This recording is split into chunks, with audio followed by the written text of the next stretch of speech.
Okay. All righty. What's really going on? Hey, everybody. Happy Thursday. It's almost Valentine's Day. I ain't worried about that 'cause I'm not buying nobody nothing. And I don't care. Nobody don't give me Nathan. Nathan, I don't care. I don't. So how's everybody feeling? How's your night going? How things is working out for you tonight? But anyway, I know I'm a little late. I ain't gonna tell y'all what I've been doing. I'm gonna keep it to myself. But with Sarah here, she'll bust me out. But let me go ahead and get started. Yeah, most definitely. So why are black men single? Let's find out. Let's go. When a man opens up, when he really opens up, don't you use what he said when he was open to prove a point when you want to win an argument. You will never hear the full story from us ever again. And we'll start say stuff like this. How are you? Good. I ain't good, but I just ain't telling you. Women, let me tell you something. Men are not emotionless. We have deep emotions. We just don't know how to express them. And let me tell you, if you make us feel unsafe, you'll never hear from us again. If I tell you something in a moment of vulnerability and you use it against me in an argument, you can forget me talking to you forever. And you keep talking about he quiet, he shut down, he's in his man cave, he won't open up because when he did open up, you shut the door on him.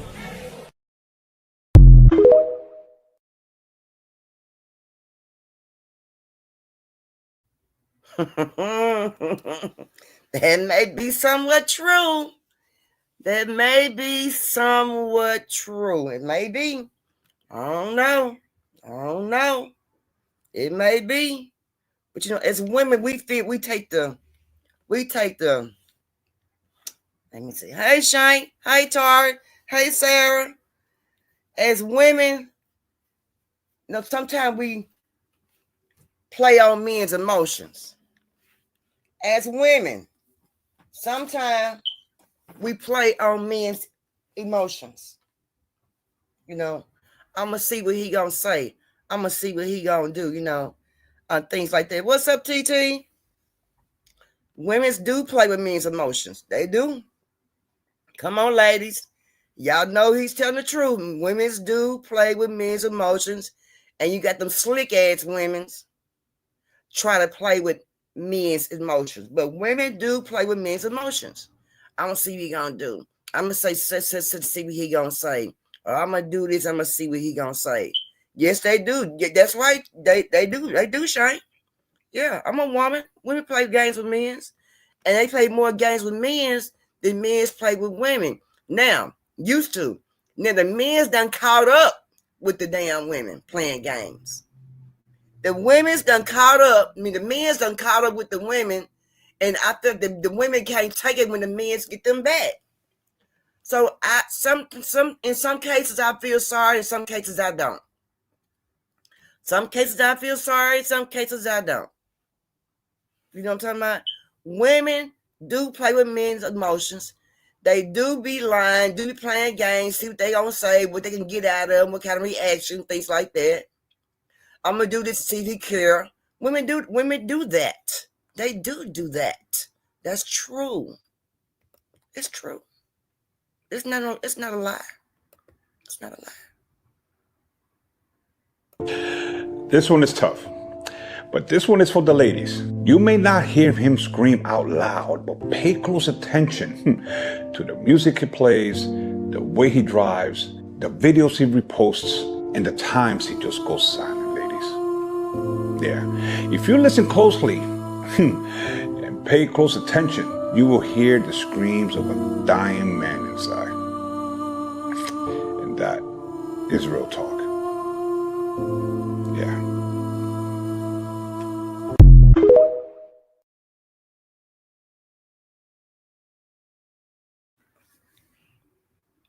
So do we pay attention to, how much, let me ask you women in the chat or wherever you may be, Do you all pay attention to your man? Do you watch what you say to him?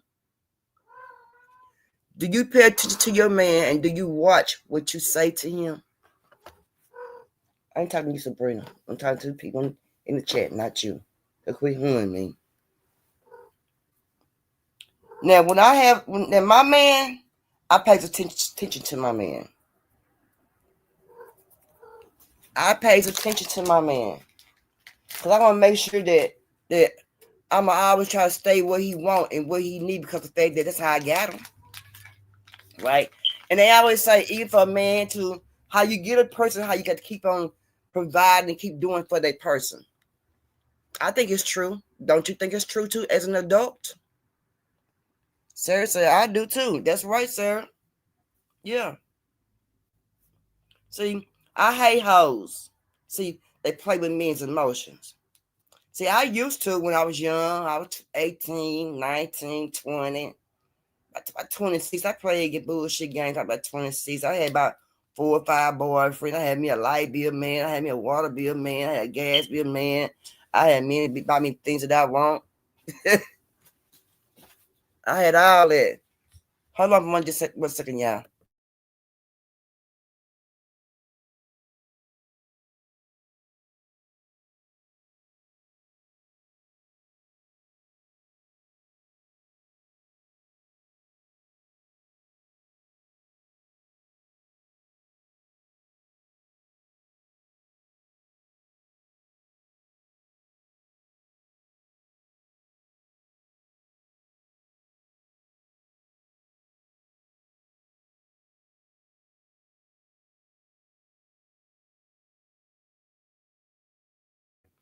Okay, but yeah, I did that when I was young. Yeah, I did. But yeah, as an adult now, as I got older, about 25, 26, I had about 4 or 5 boyfriends. I had me a necessity man. I had me a water bill man. I had me a light bill man. Yeah, had a little dude give me a little cheap change every now and then on my rent. Had a little dude come through there, buy me little stuff from my house, my backyard, stuff like that. And yeah, But see, I was young back then. I was getting what I can get, and whoever could give it to me, and I'm gonna take it. You see what I'm saying? And that's what I was doing. But as an adult, nah. When I got my 20s, I chilled out. I started trying to make another, go to a different path, do something different. Yeah. So that's how I feel. And a lot of men are single because of women. A lot of women are single because of men. A lot of women are single because of the way the men treat them. A lot of men are single because of the way the woman treated them so bad. You know, and it's like we treat the men, we dog the men's out. We dog them out. Some women dog men's out, like I said before. And when like I said, when you when you're young, you do crazy stuff. You know what I'm saying? So you have to get yourself together and understand things like that. But when you get older, you don't play them kind of games with nobody. You ain't got no time. Ain't no time to play. Right? Right. I want for the Trill Pill to come up here, y'all. Let's go ahead and get started. Guess what? The reason that men out here killing themselves, they tear us down when we don't communicate and express our thoughts and feelings and sentiments or our vulnerabilities. And then as soon as we talk and express our thoughts and vulnerabilities, we get our ass beat and get torn down for that too.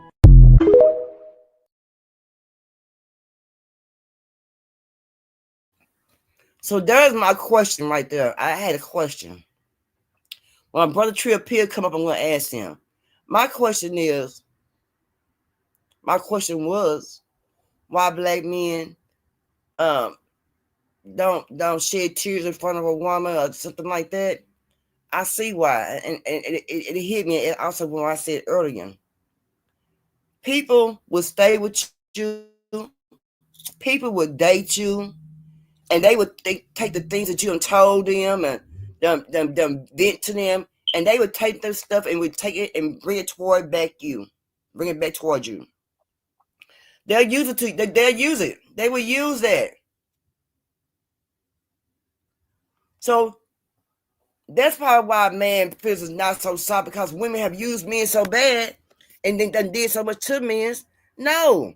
And my question was why a man don't cry in front of a woman? And my question has been answered.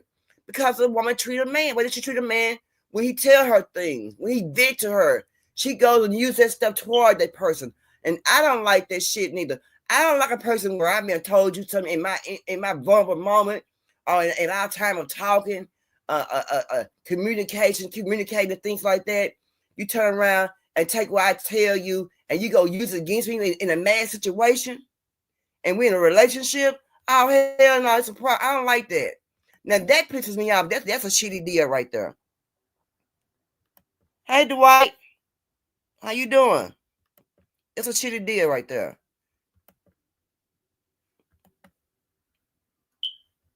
Dwight, if you want to, you can hit that link right there. And when you hit that link, it'll reroute you to where I'm at. When it reroute you to where I'm at, just make sure you get access to the camera and access to your microphone, and cut your camera off if you decide to come up here. But yeah, y'all, that's what that is. My brother, my king, said, as men, we try to overlook things and bend over backwards for a woman. I know. I understand that. But what I don't like is, why do women take things and use it toward a man? And now men do it too now. Men used to didn't do that. Men used to caress a woman when she cried, caress her when she was talking, talk to her all calm. But now men's holler at women. But sometimes we have to look and stand back and watch the view of the picture. We did that to our brothers. We did that. We dialed them out, tell them they ain't shit. They ain't gonna be shit. They ain't got no good job. They need me. You know, they need me and things like that. Am I right, brothers? But no, I can't be too hard on my sister, because I'm a sister. You feel me? But I know the things that women do is bullshit. You feel me? They do that. And I know. I've been there. That's right. It do. Yeah. Yeah, Shane. Because I've been down them roads. I'm older. I'm wiser. I understand. I know what's going on. You think you be fooling the old perp? You ain't fooling on me. I'm just a person just sit back and I watch. You feel me? But y'all cannot be doing men like that. Y'all talking about, why the black men be going to the white women?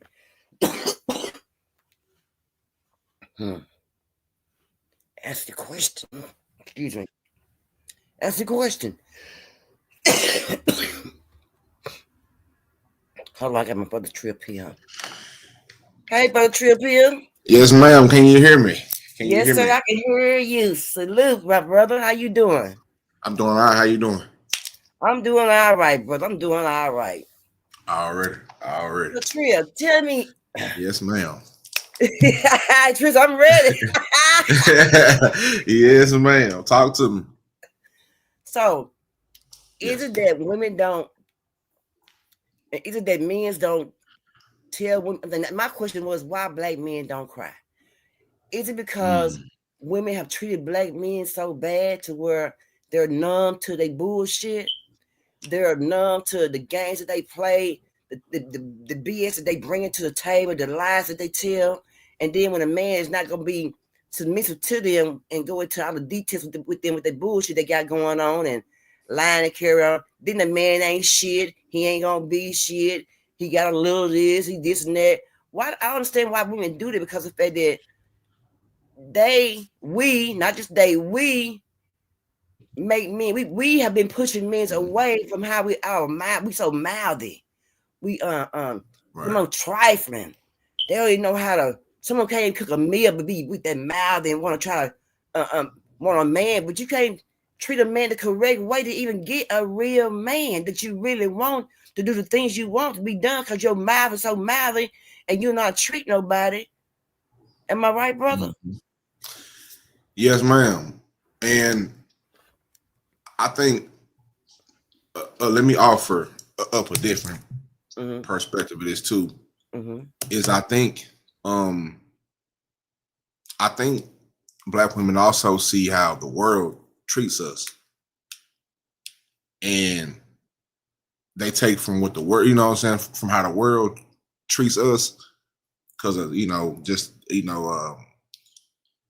societal standards. You know what I'm saying?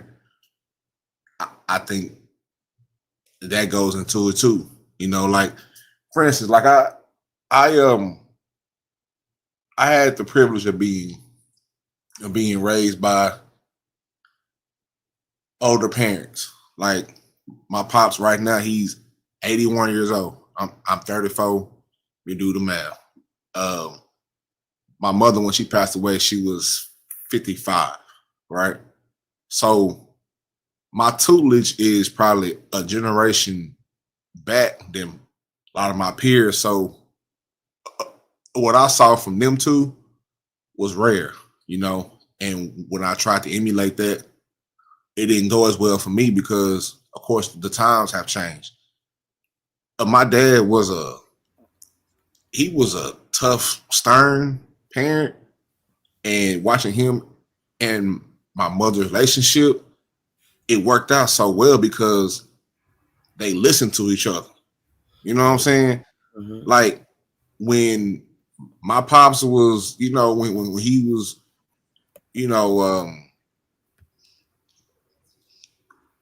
giving instruction or whatever, my mother wasn't wanting to be, combative back. She would listen, and Mm-hmm. vice versa. You know what I'm saying? When she wanted something, to get across, he would listen too. You know what I'm saying? But they both had strong personalities, but they didn't let each other's the ego and the pride get in the way. You know what I'm saying? And make something small grow big. You know what I'm saying? Right. And I think that's due to the era of time which they grew up in. They don't have other distractions. Like right now, the game is tainted. You know what I'm saying? The game is tainted. It's like you ever had some Kool-Aid, but the ratio wasn't right. Like it wasn't enough sugar. It was too much water. You know what I'm saying? Yeah. Like I don't know what this is. Like, you know what I'm saying? I don't know who or maybe you drunk like 3/4 of the Kool-Aid and somebody's added them some more water. Like it's diluted. You know what I'm saying? It's so many distractions. You got social media off in your phone. I was just on my phone right now. It's hundreds of women. Some of them real. Some of them are AI. Some of them, you know what I'm saying? It's a lot going on. But when you hit the comments, you gonna see all type of bullshit. Like, you know what I'm saying? Niggas, you know what I'm saying? It's weird out here. You know what I'm saying? But I don't know. I think when it comes to the black man and the black woman, I think we have to go back in history. When I have these convos with my father, especially when I was around the time where I got divorced and things like that, because he's been through it as well in a different time. This starts back, I want to say, around like the 70s. You know what I'm saying? To where when the government gets involved with welfare and all things of that nature, a government assistance to move the black man up out the house, and also make them feel like, you know what, he ain't important. You know what I'm saying? And Uncle Sam became daddy to a lot of black families. Yeah, they did. You know what I'm saying? Meanwhile, and like you were saying, well, most black men don't feel comfortable, being vulnerable. It's because, for so long, vulnerability was taught to be weak. You know what I'm saying? Right. When it actually is a very, it shows strength to be vulnerable. And from experience, going through working all out, so you got to go to work and do all this bullshit. Whenever you leave out the door as a black man, it's really no guarantee that you'll come back through that door. But if you come back through that door, the last person that you want bickering, you know what I'm saying, whatever, is your woman. You know, so your black woman. You know what I'm saying? So when that happens, it's like, damn, I can't get no peace nowhere. You know what I'm saying? I got people talking down to me. I got pulled over today. They talked to me like I was a dog. I don't, you know what I'm saying? I work hard. I'm good at my job. But they treat me like I ain't nobody. You know what I'm saying? Just going through, that's every day. You know what I'm saying? Like that's kind of to be expected. So, and I don't think a lot of younger black women really understand what it means to be a solid mate. You know what I'm saying? Mm-hmm. And I guess these days you can kind of see it on both sides, because now I'm 34 years old, and you know, I kind of look back and kind of see the generation behind me. It's like, ooh, you know what I'm saying? What the fuck? You know what I'm saying? What? You know what I'm saying? Like, I was, man, it's the same. It's a whole lot. But it's troubling. But these are the kids who were after my generation. You know what I'm saying? Of course, we were the first ones. We was about, I want to say, I was born in 1990. So around I was 10, 11, 12 when the internet was just got faster. When everything went from pages to two-ways to, you know what I'm saying, T-Mobile sidekicks to iPhones, all that shit happened fast within the span of 10 years. You know what I'm saying? 6, 7 years. So now these kids are, from birth, are dealing with a whole new influence and distractions, and they got everybody on their phone, and they hitting DMs, and they getting sneaky, and being sneaky done got cool because everybody want to be toxic now. Like, everything that's wrong. And don't get me wrong, it's always been that type of behavior with people, but it's on an elevated stage now. Like, it's hard to trust anybody. You know what I'm saying? Yeah. Everybody too freaky. Everybody's too freaky. Everybody too toxic. And nobody, you know what I'm saying? It's diluted to, like, you gotta get through so much BS just to get to, if you're in a relationship, how can we solve problems? You gotta comb through all that other BS, all the distractions to get through. How do we solve problems and keep our family to, you know what I'm saying, together? You know what I'm saying, where we can listen and, you know what I'm saying? So then I went on a tangent.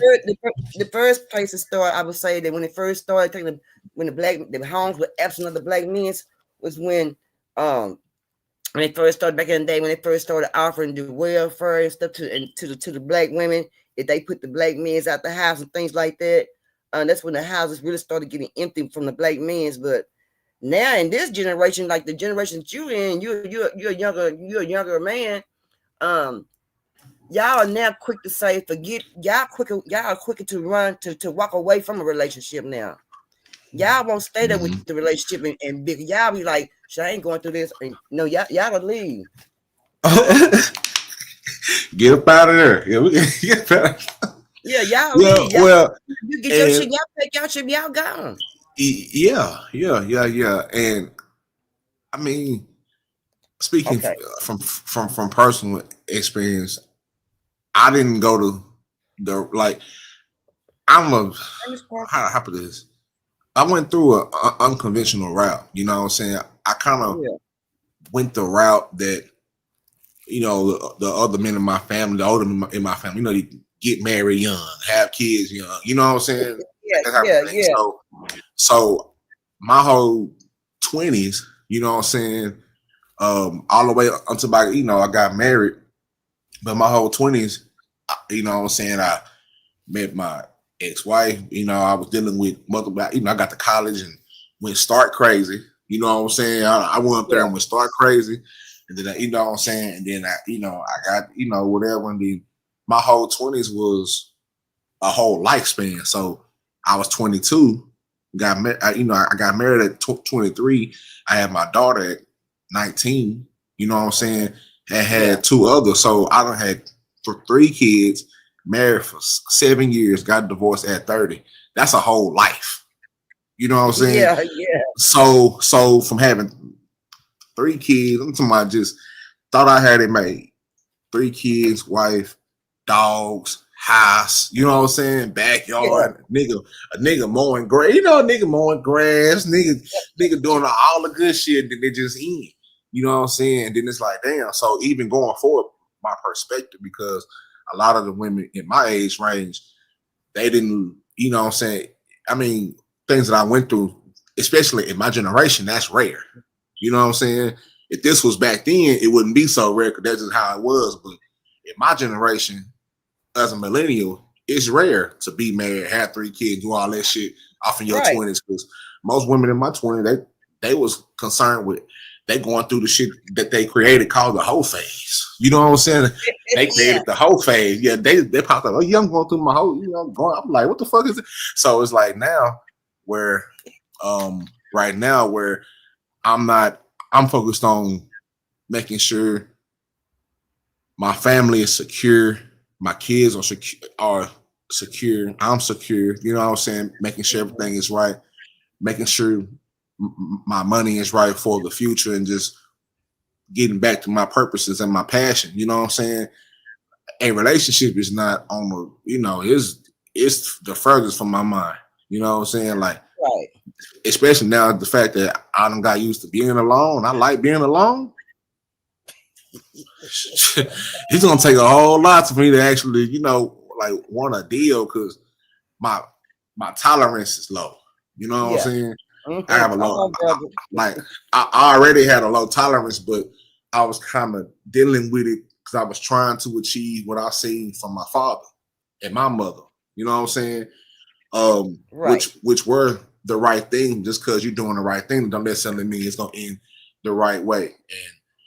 And forever, I don't think people realize this. And I told my nephews this and my other partners who they thinking about marriage or whatever. And I don't tell them to do either. I don't tell them to get married or not to get. I just kind of explain to them what this is. I didn't understand none of that shit.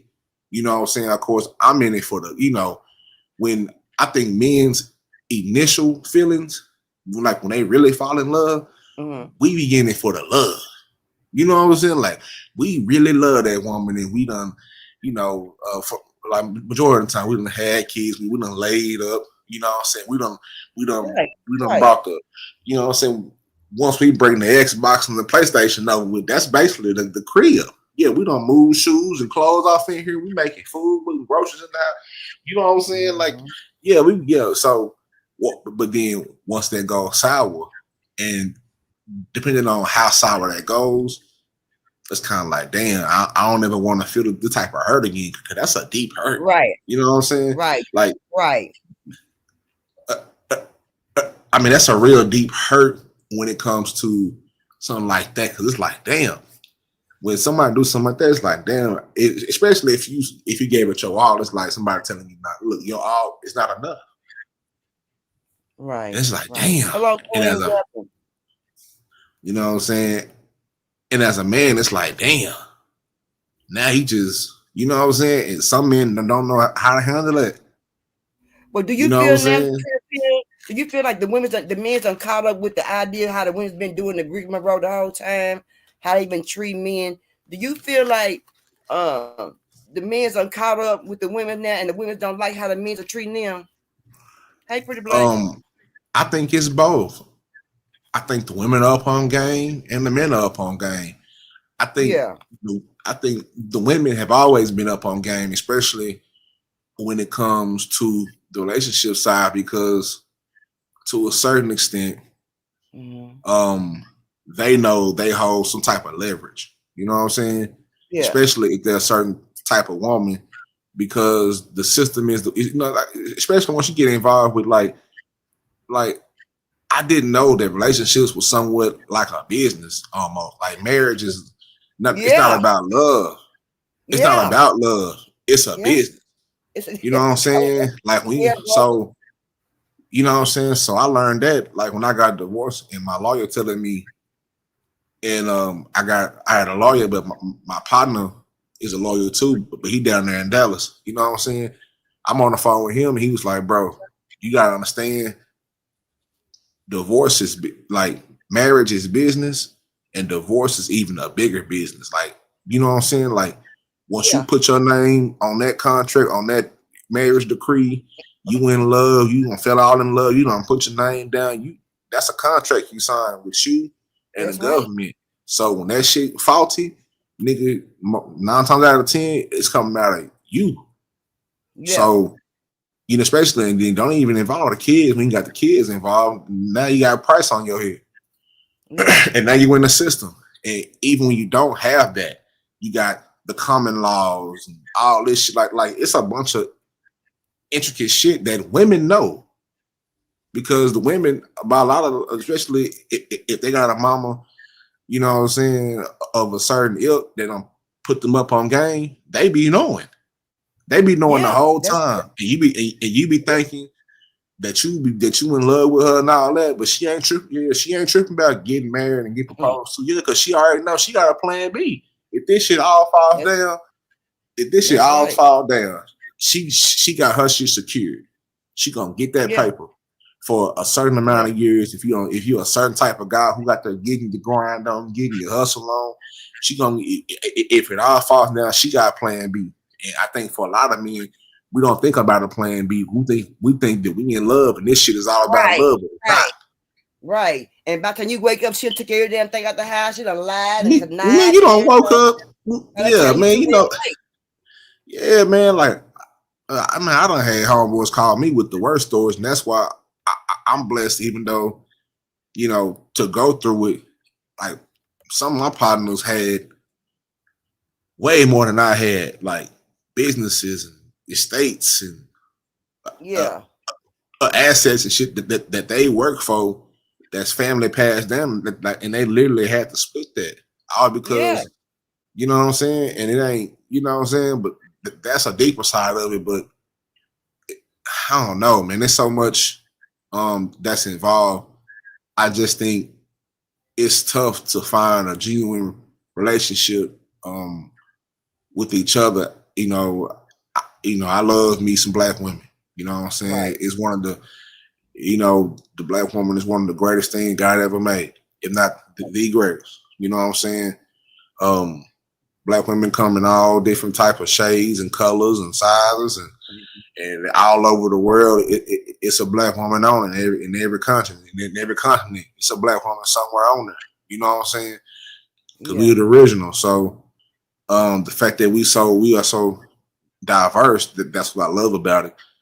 And it seems like every decade,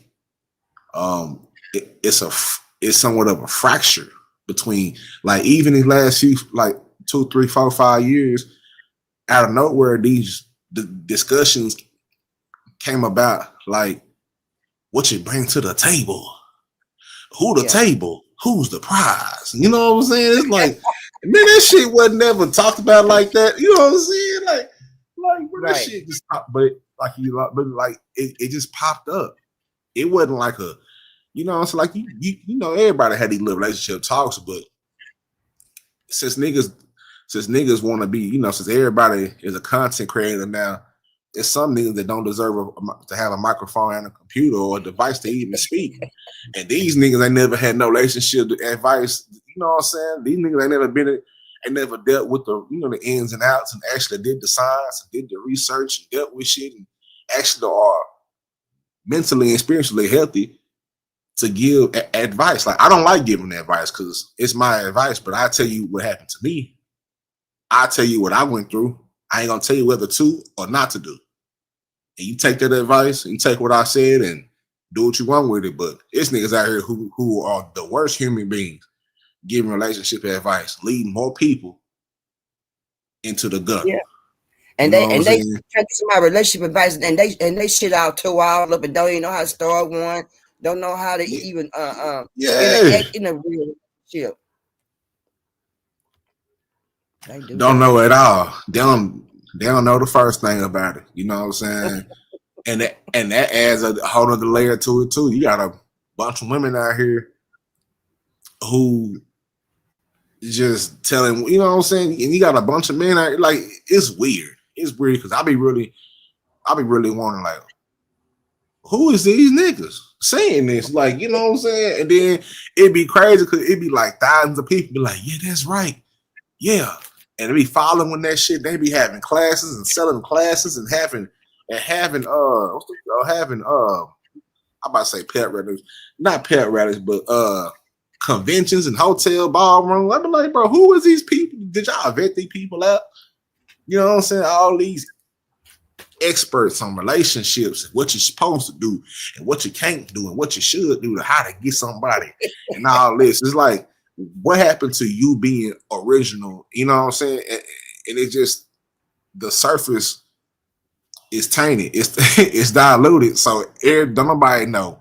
But then when it comes to women, and I have to do more science now because I got 2 daughters. You know what I'm saying? And my son is 10. My oldest is 15. She's a sophomore in high school. So in a few years, you know what I'm saying, she'll be out and about. You know what I'm saying? Yeah. And I really just do the science about women and the biological clocks and shit like that, and just the added pressures of you got to do this. Like the whole thought of somebody saying, you know what, from this age to this age, you supposed to do this, and then from this age to this age, you got to do that. Then from this age to this age, you got to do. It's like everybody's life ain't the same. How you gonna tell somebody if they ain't ready to be in a relationship by the time they 30, they just not ready yet? If it ain't what they want to do, why should they rush into one just because they clock? Right. Everybody ain't supposed to have kids. Everybody ain't supposed to get married.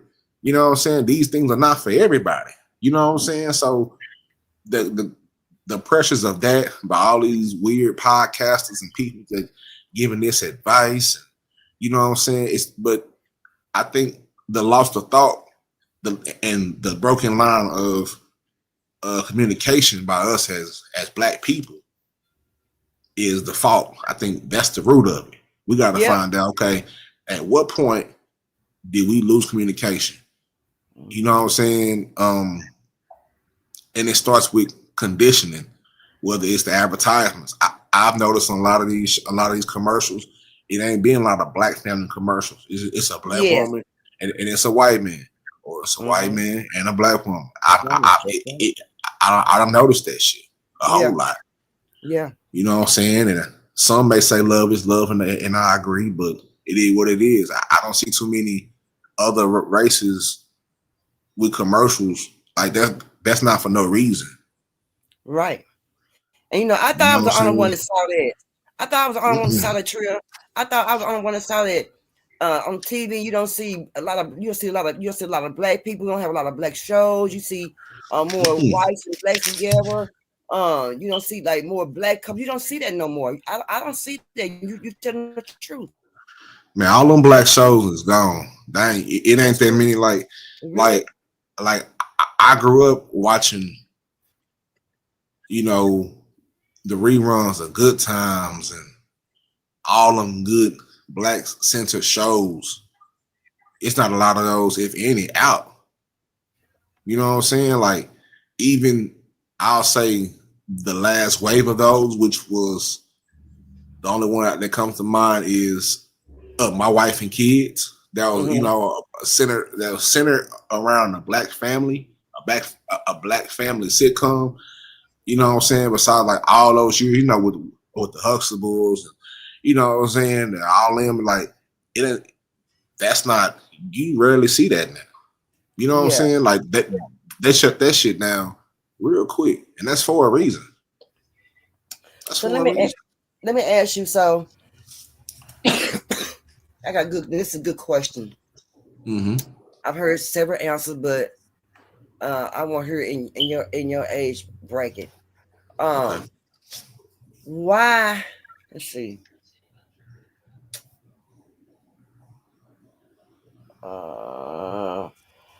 Why do some Black men? Why do Black men date? Okay, we got the date, and I understand when you dating a mama and she got kids, you got to be kind to the kids or whatever. But my thing is, when that man got kids on the other side, and he started taking care of his kids, but he is over here building this lady house up. But then on the other side, he's over here not helping to where his kids at to build her house up.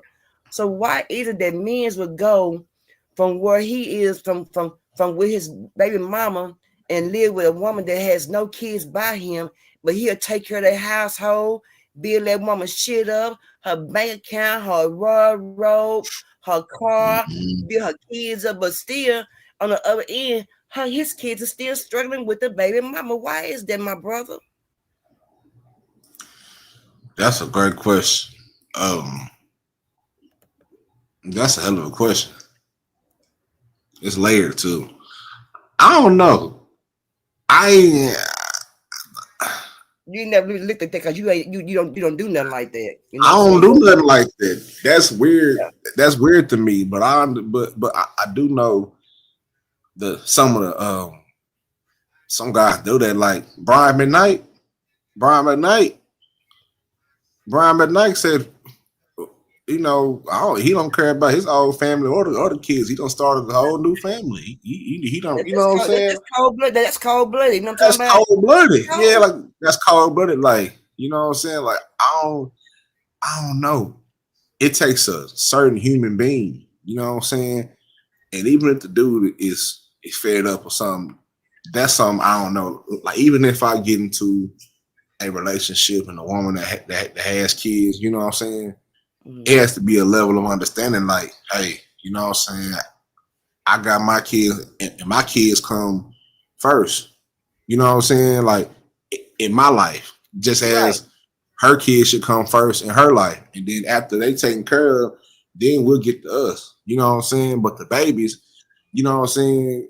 So, I don't know. Like, I just don't,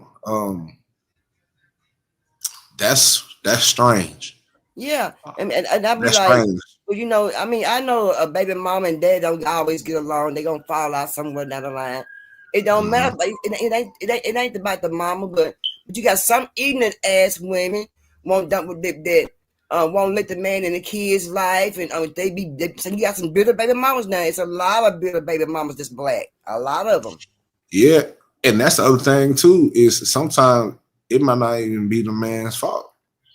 He might really be trying to take care of the kids he done made with that woman, but that woman is blocking him or creating certain type of stipulations for him to see them babies, like trying to make him jump through hoops and, you know what I'm saying, just come see them babies. And a lot of times, you know, like I can just think about some of the things that I've observed through my friends and my peers, and them growing up and really learning the truth about how strange their mama was, you know what I'm saying, being mad at their daddy for all that time, and they got grown, and they had that talk with their daddy, and he give them that real talk, and they turn around and see their mama in a whole different light.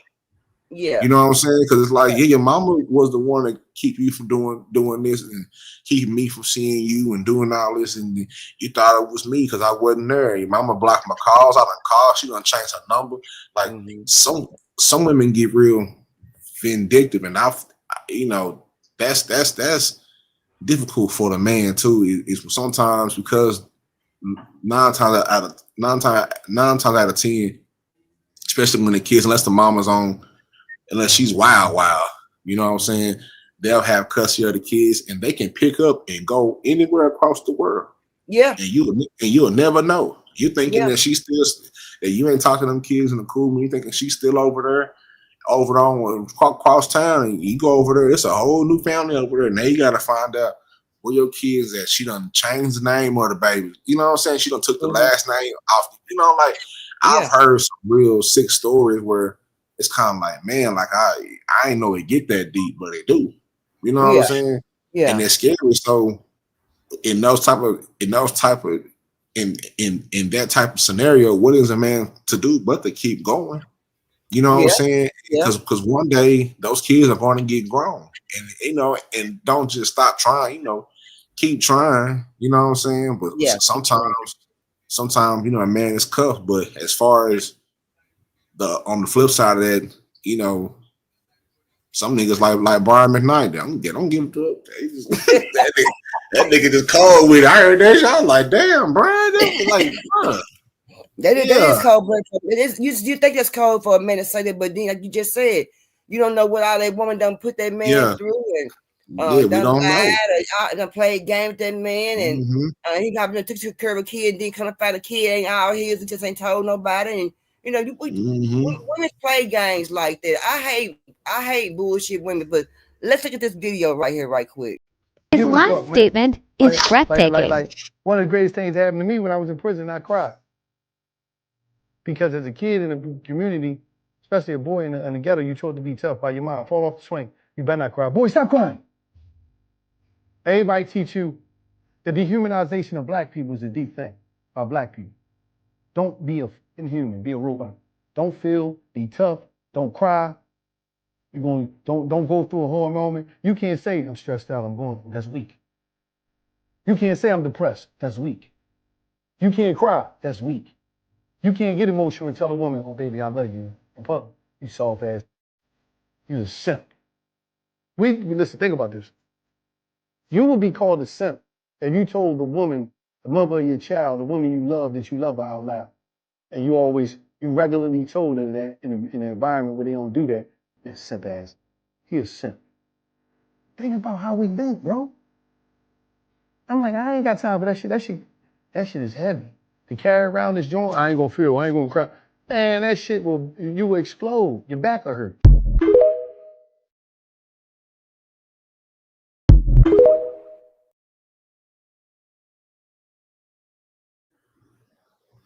Now, all men don't cry. You got some men who are strong. But see, a woman want to see a reaction of a man. I feel like when a woman don't see a man cry, she feel like she ain't got one. Oh, she ain't made a point yet. She ain't did nothing. But when she see a man cry and make him cry, she thinks she be undid something. She be unbroken. But then when you do this so many times, then you can only break a man so many times. You can only play games with a man so many times where you just say, forget it. And so why should a man smile? You know what I mean? What do you got to smile about? Yeah, that's what I was kind of saying earlier with just the societal thing on just how us as, you know, when we were young boys, how we were kind of raised. You know what I'm saying? Like you gotta be tough, which you do kind of, especially in certain environments. I mean, you know, I grew up in South Dallas, so you kind of gotta be a certain, you know what I'm saying? You can't be no pushover. Don't matter if you're a rough nigga or, you know, tough nigga or not. You know what I'm saying? You can't be a certain way. You know what I'm saying? And it's kind of, it does us no favors when we grow, because although our chronological age is growing, that don't mean our emotional age is growing too. Like a lot of humans are not even are still children when it comes to, you know, spiritually and emotionally. A lot of them, you know, they're still children. Like when it comes, and if you listen to like most therapists, like my therapist said the same thing to me, and I've heard it a lot, is a lot of people are not as mature. You know what I'm saying? Like they can be, you know, 20, 30, 40, 50, 60. They can still be in an adolescent in emotional, you know what I'm saying, age.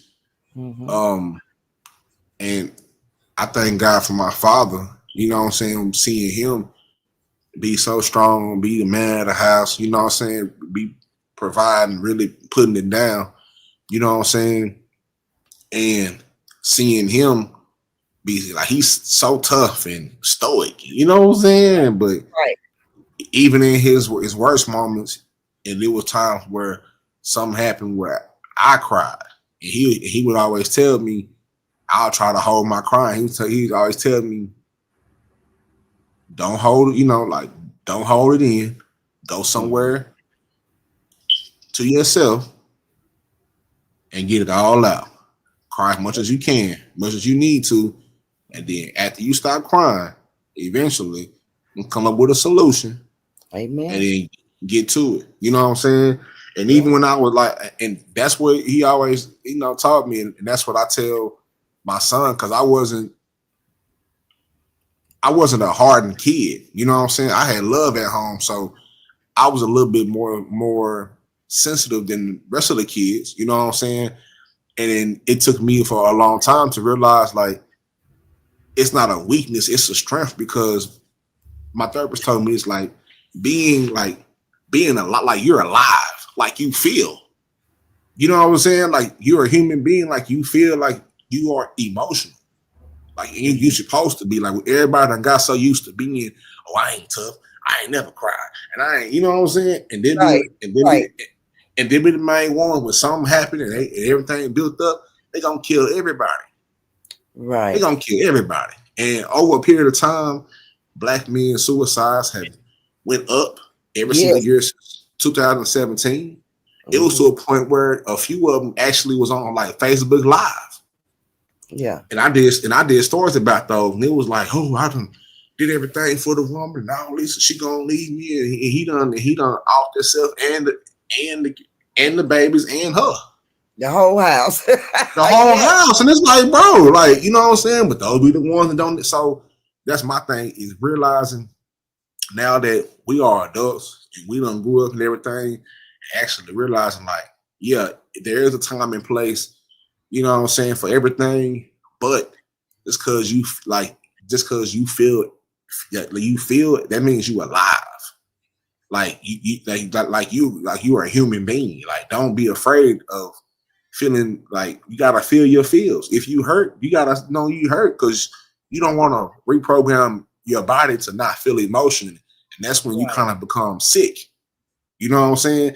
That's when you start to mistreat people. That's when you start to do a lot of things, because you know what I'm saying. And sometimes it's being a product of our environment, because I've been that way at certain times. You know what I'm saying? Because I've kind of been hardened by growing up in my society, and you know what I'm saying? Like, it's tough. And then on the other side, for a man, don't nobody care. So is it fair to say that? Is it fair to say that? I'm just thinking about it. Just put the graphic on it, statistics. Is it fair to say that people young women and men who's raised by parents with steady household, with the mom and dad that's in the household, can be more empathy? They can be more. That's more solid in the relationship, and the young kids think more logically than the kids who parents are single. Let me go back. The parents that still together in that household, they're not telling they, like you said, your dad, they're not telling their kids to suck it up. Boys don't cry, so your dad talk to you. But then on the other hand, you go to the single parents, they are telling their kids, quit crying, quit all that damn crying. I don't want to hear all that crying. Shut that noise up. Yeah. So could you say that it comes from a single household versus the household with the parents? Yeah. Yeah, for the most part, yeah. You know what I'm saying? Because my pops was tough.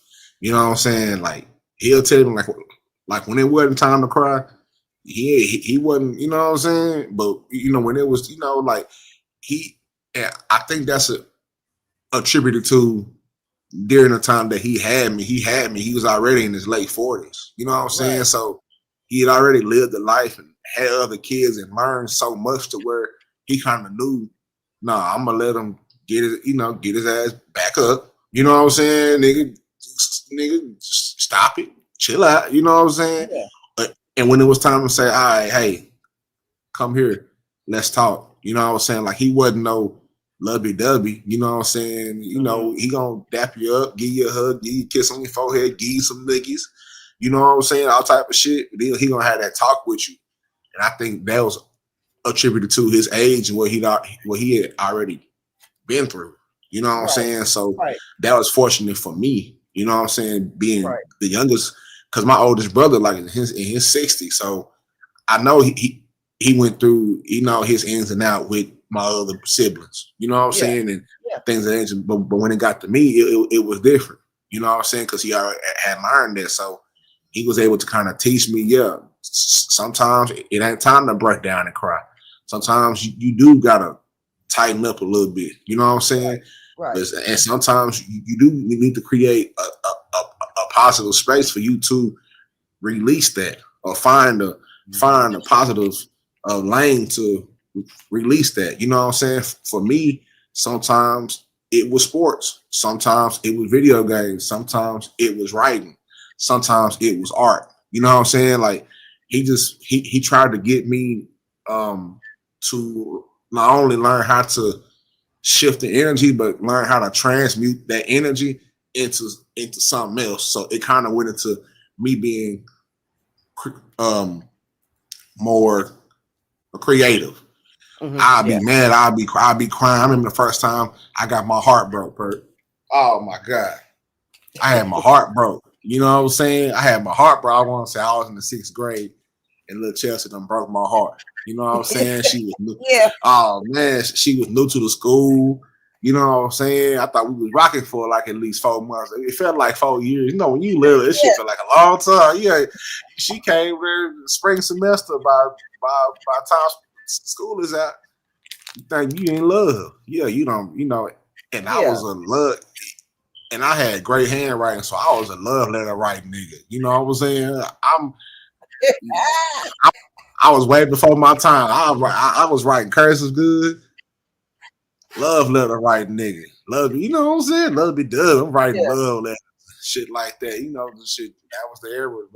Little catches, a little foldable. When niggas was doing the origami, nigga style origami with the do you like me? All that. I was getting it off, and then we came back that next year. I was heartbroken. You know what I'm saying? I never forget. I was walking down Reed Lane. I seen that Lego. I'm like, oh shit! You in school, boyfriend, girlfriend. You don't see each other when you go. You know, you go home. Everybody go home. Yeah, I seen that Lego part. She holding hand with another nigga. I'm like, damn. You know what I'm saying? I turned around, walked back down to the crib. Heart broke. In my room, slammed the door. Boom. Daddy said, boy, what the hell? Damn right. Slammed my motherfucking door like that. I'm in there crying. I said, dear Julie. I said, oh, he said, oh, you got your heart broke. Yeah. You know what I'm saying? Yeah, I had to get that cry out. Then he told me, hey, man, it's going to be plenty more, but this how I feel. So just remember this feeling. But right now, while you in this feeling, write how you feel. See, that's why we need more dads in the black households. These guys want to run these men away from y'all house and run these men away from these kids. And then when the man don't want to fool with you, you don't want the man to fool with the kids. Y'all stop that. That's just some crazy shit. So we know why men don't cry. We don't allow men don't hardly smile. So I got this one thing, but I ain't seen it in a long time. Why men don't open the door for the black women no more? For the car doors.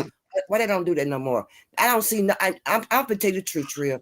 When I go out, I don't see no brothers open no doors for no women, not even the damn store door. They don't open the door and stand back and say, "Come on in, man." I don't see men so hard to do none of that, and I don't open no car door for no woman at all. So I'm trying to figure out why these men they open these car doors up for these women's. You know, and when these women go in these stores, these men just let the door close behind them and closing their women's face. I'm like, damn, what? They'll let the door close. They'll let the door. I don't see some shit. Nigga let the door close on her. You know what I'm saying? But that's not taught a whole lot. Like I teach, so I teach my son how to do that. You know what I'm saying? Like even with this whole shit that's fractured between, me and my kid's mama. I teach them, especially when he got 2 sisters. So whenever we out somewhere, I don't tell him, hey, hold the door open for your sisters. You know what I'm saying? If you see a woman behind you or around you, like, be aware. First of all, be aware of your surroundings. Because first of all, you a man, so you always got to know your surroundings. Like, they ain't taught to sit towards the door. Like, don't sit with your back towards the door. You need to sit. She need to sit with her back towards the door, and you need to sit with your eyes towards the door so you can see, you know what I'm saying, bro, what's going on. With everything going, you gotta pull the door out. And like I tell him, he's only 10, you know what I'm saying? So I don't tell him too much because I don't need, you know what I'm saying? He already got a little teacher. Oh, he's so cute. Yeah, bitch, back off. ease up. You know what I'm saying? I see what you teachers doing to the baby. You know what I'm saying? And he got his daddy's looks. So he handsome as hell. He's smart. You know what I'm saying? And yeah, ease up. Don't be trying to groom my young nigga. You know what I'm saying? Because he's a real nice young man. But I teach him that because that was taught to me and my brothers. Like, it's not even a thing where it's just so innate in me. You know what I'm saying? Like, if I just look around, like, there's a woman behind me, regardless on, whatever she is, if she's close enough to me and she's walking towards me, I feel a certain type of way till the door closed. I want nobody, even not on a relationship level, just on a human being level. You know what I'm saying? Yeah. If she about 10 steps away, you know what I'm saying? Now 20, 30 steps away, yeah, you too far. You know what I'm saying? Yeah. About 10 steps in, you got, we're in a quick trip. I done popped in the door. I'm going to hold the door before you, just because it's something that's in me to do that. And I always try to, but yeah, man, these niggas gonna let the whole door close or one of them say I done seen some shit where I done been mauled and nigga walking the door, nigga done open the door for himself, walked in, nigga halfway down the shoe aisle, and she in the door, she holding bags, she got a purse, the bags don't close, she got a whole body through the door, but the door don't close on the bag, so now she's. You know what I'm saying? I'd have had to come. Yeah, I'm just saying, you better get her. You better get her before I get her. Well, yeah, that's right. That boy D said it's not like how we grow up in the 80s. Now everything done changed. These niggas is ruthless, but at the same time, a lot of these women accept that. They think that, you know what I'm saying? Cause they don't know. They don't even know what being courteous is like. You know what I'm saying? Like, they ain't used to know, man, holding, like, on the flip side of that, I done held the door open for a woman and then damn near got scolded. Like, I don't need to hold the door open for me. I'm like, damn, bitch, I slam this shit. You know what I'm saying? Like,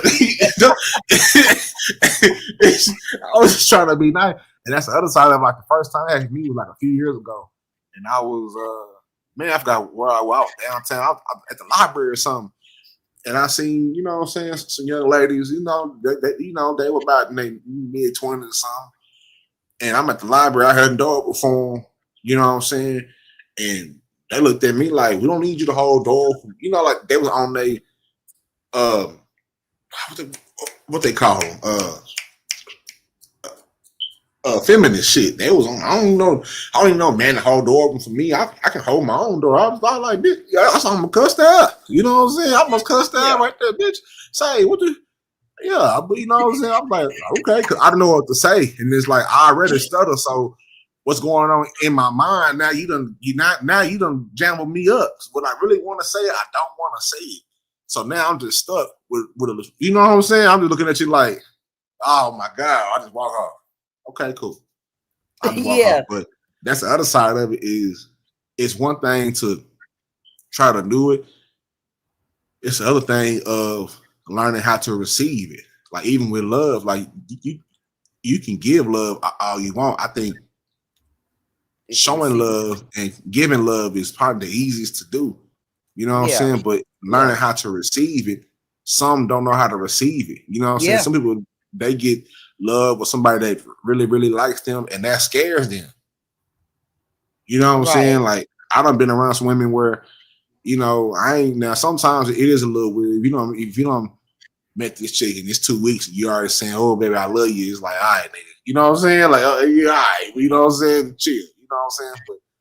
But just showing acts of kindness, you know what I'm saying? Sometimes that scares women. Sometimes this toxic shit done got so popular, they want to get the door closed on them. You know what I'm saying?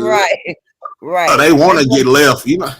Yeah. They want to get left. That boy DC said, I still open doors for ladies and kids, even without a thank you, braces, everyone. Don't no one know a real man. Now, some women don't know real men.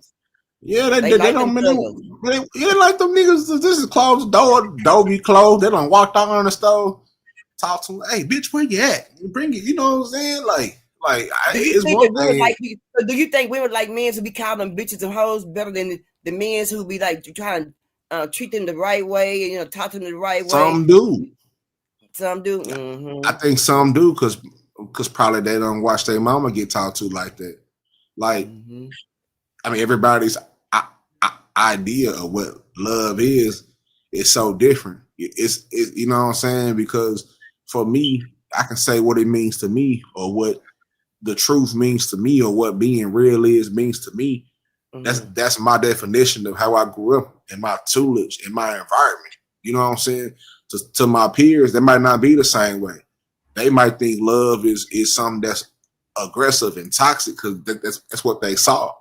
You know what I'm saying? So some people, you know, some of my peers, you know, they saw their mama with a different man every month, every year. Right. Every single year from the time that daddy left, daddy left at 9. So from 10 to 15 to 16, she done seen damn near 3 men a year. She done heard y'all in there fucking and all type of strange shit. And same thing for the guys too. Like, I don't, you know what I'm saying? I mean, as of right now, I keep to myself. I don't be doing shit but trying to make this money. But I don't feel comfortable bringing no brand new, woman around my children. People is weird nowadays. Like, how many stories have we seen about these women being so thirsty, and they done brought this strange ass nigga in the house, and he done touched on the girl and touched on the boys. You know what I'm saying? You don't even know this nigga. You know what I'm saying? Like, you don't even know who this nigga is. Like, and that's my whole thing too. Is I don't care what the mother of my child does, and to be honest, I'm blessed that she's not like that. You know what I'm saying? Right. That's a blessing, because sometimes, like when I be complaining about shit and I hear my peers' story, I be like, yeah, let me just shut the fuck up. You know what I'm saying? I ain't never have to go through, you know what I'm saying, nothing like that. You know what I'm saying? Regardless of what our problem is, she's still a great human being, a great person, and very respectable. But some of the stories I heard from my peers is wrong. You know what I'm saying? And the kids see that, and the kids are sponges. They sponge. They gonna sponge everything, good or bad. So by the time they get grown, they've been conditioned to see a certain type of thing as love, as, you know what I'm saying? Like, and so you got these women who all they saw was their mama being talked aggressive to by whoever, and now they grown. Now they 24, 25, 26, you know what I'm saying? And they like being talked to like, bitch, come here, hoe dude, you know what I'm saying? You know what I'm saying? And I don't, some of them like that, you know what I'm saying? And that's how they get off.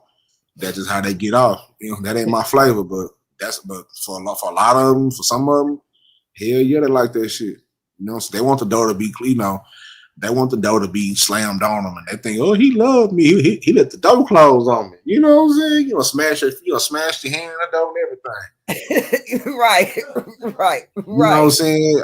I done been to a hotel. You know, some of them big buildings, especially downtown, they got them. I forgot what they call them doors, like the rotunda doors. Yeah, the little doors they walk in. Yeah, I done seen a nigga. Yeah, I done seen a nigga walk in one so fast. The girl had kind of slide in the door, and the door was on her ass. Kind of booting it to the side. I'm like, boy, these niggas ain't crazy. What is it?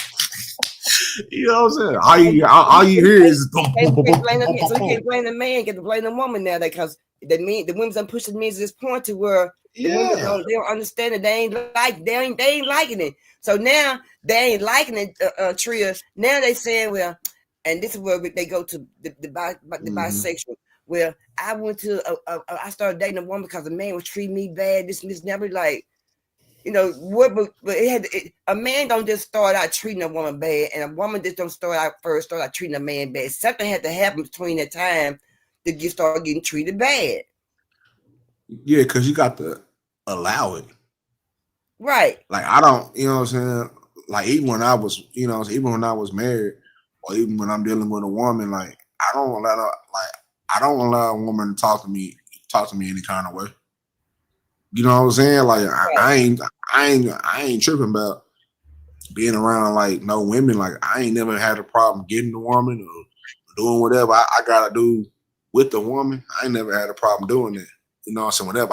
Whenever I turn, I don't even have to turn it on. It's just something that's, you know what I'm saying, that's just is how I am. You know what I'm saying? But I don't, you know, because I treat people I treat everybody with respect, especially a woman that I show some interest to. I'm gonna show you with some respect. You know what I'm saying? You ain't got to raise your voice at me. If I say don't raise your voice at me one time and you keep doing it, I'm not gonna tell you, hey, I'm dying. You just gonna not hear from me again. Whenever that time is over with, when I hear, you know what I'm saying? Like, I don't make no big to do about it. I don't be raising no hell about it. I just, hey, okay. You know what I'm saying? And you know, that is what it is. You know what I'm saying? Because I mean, some people, they like that toxic shit. I'm not a toxic like human being, like let alone relationship. I don't like that shit. I ain't no confrontational guy. I don't like getting into arguments. I don't like raising my voice. I don't like doing none of that shit. You know what I'm saying? So if you know what I'm saying, some women are conditioned to like that shit. And those are the ones like whenever I get a chance to be around some women and really get to know her, and I took her out on a date and I kind of see how she acts and see, you know what I'm saying? I'm like, nah, she ain't the one, because she already done said too much. Yeah. She has to be talked to. Yeah, nah, baby, you have to go somewhere else with that. I ain't gonna do that.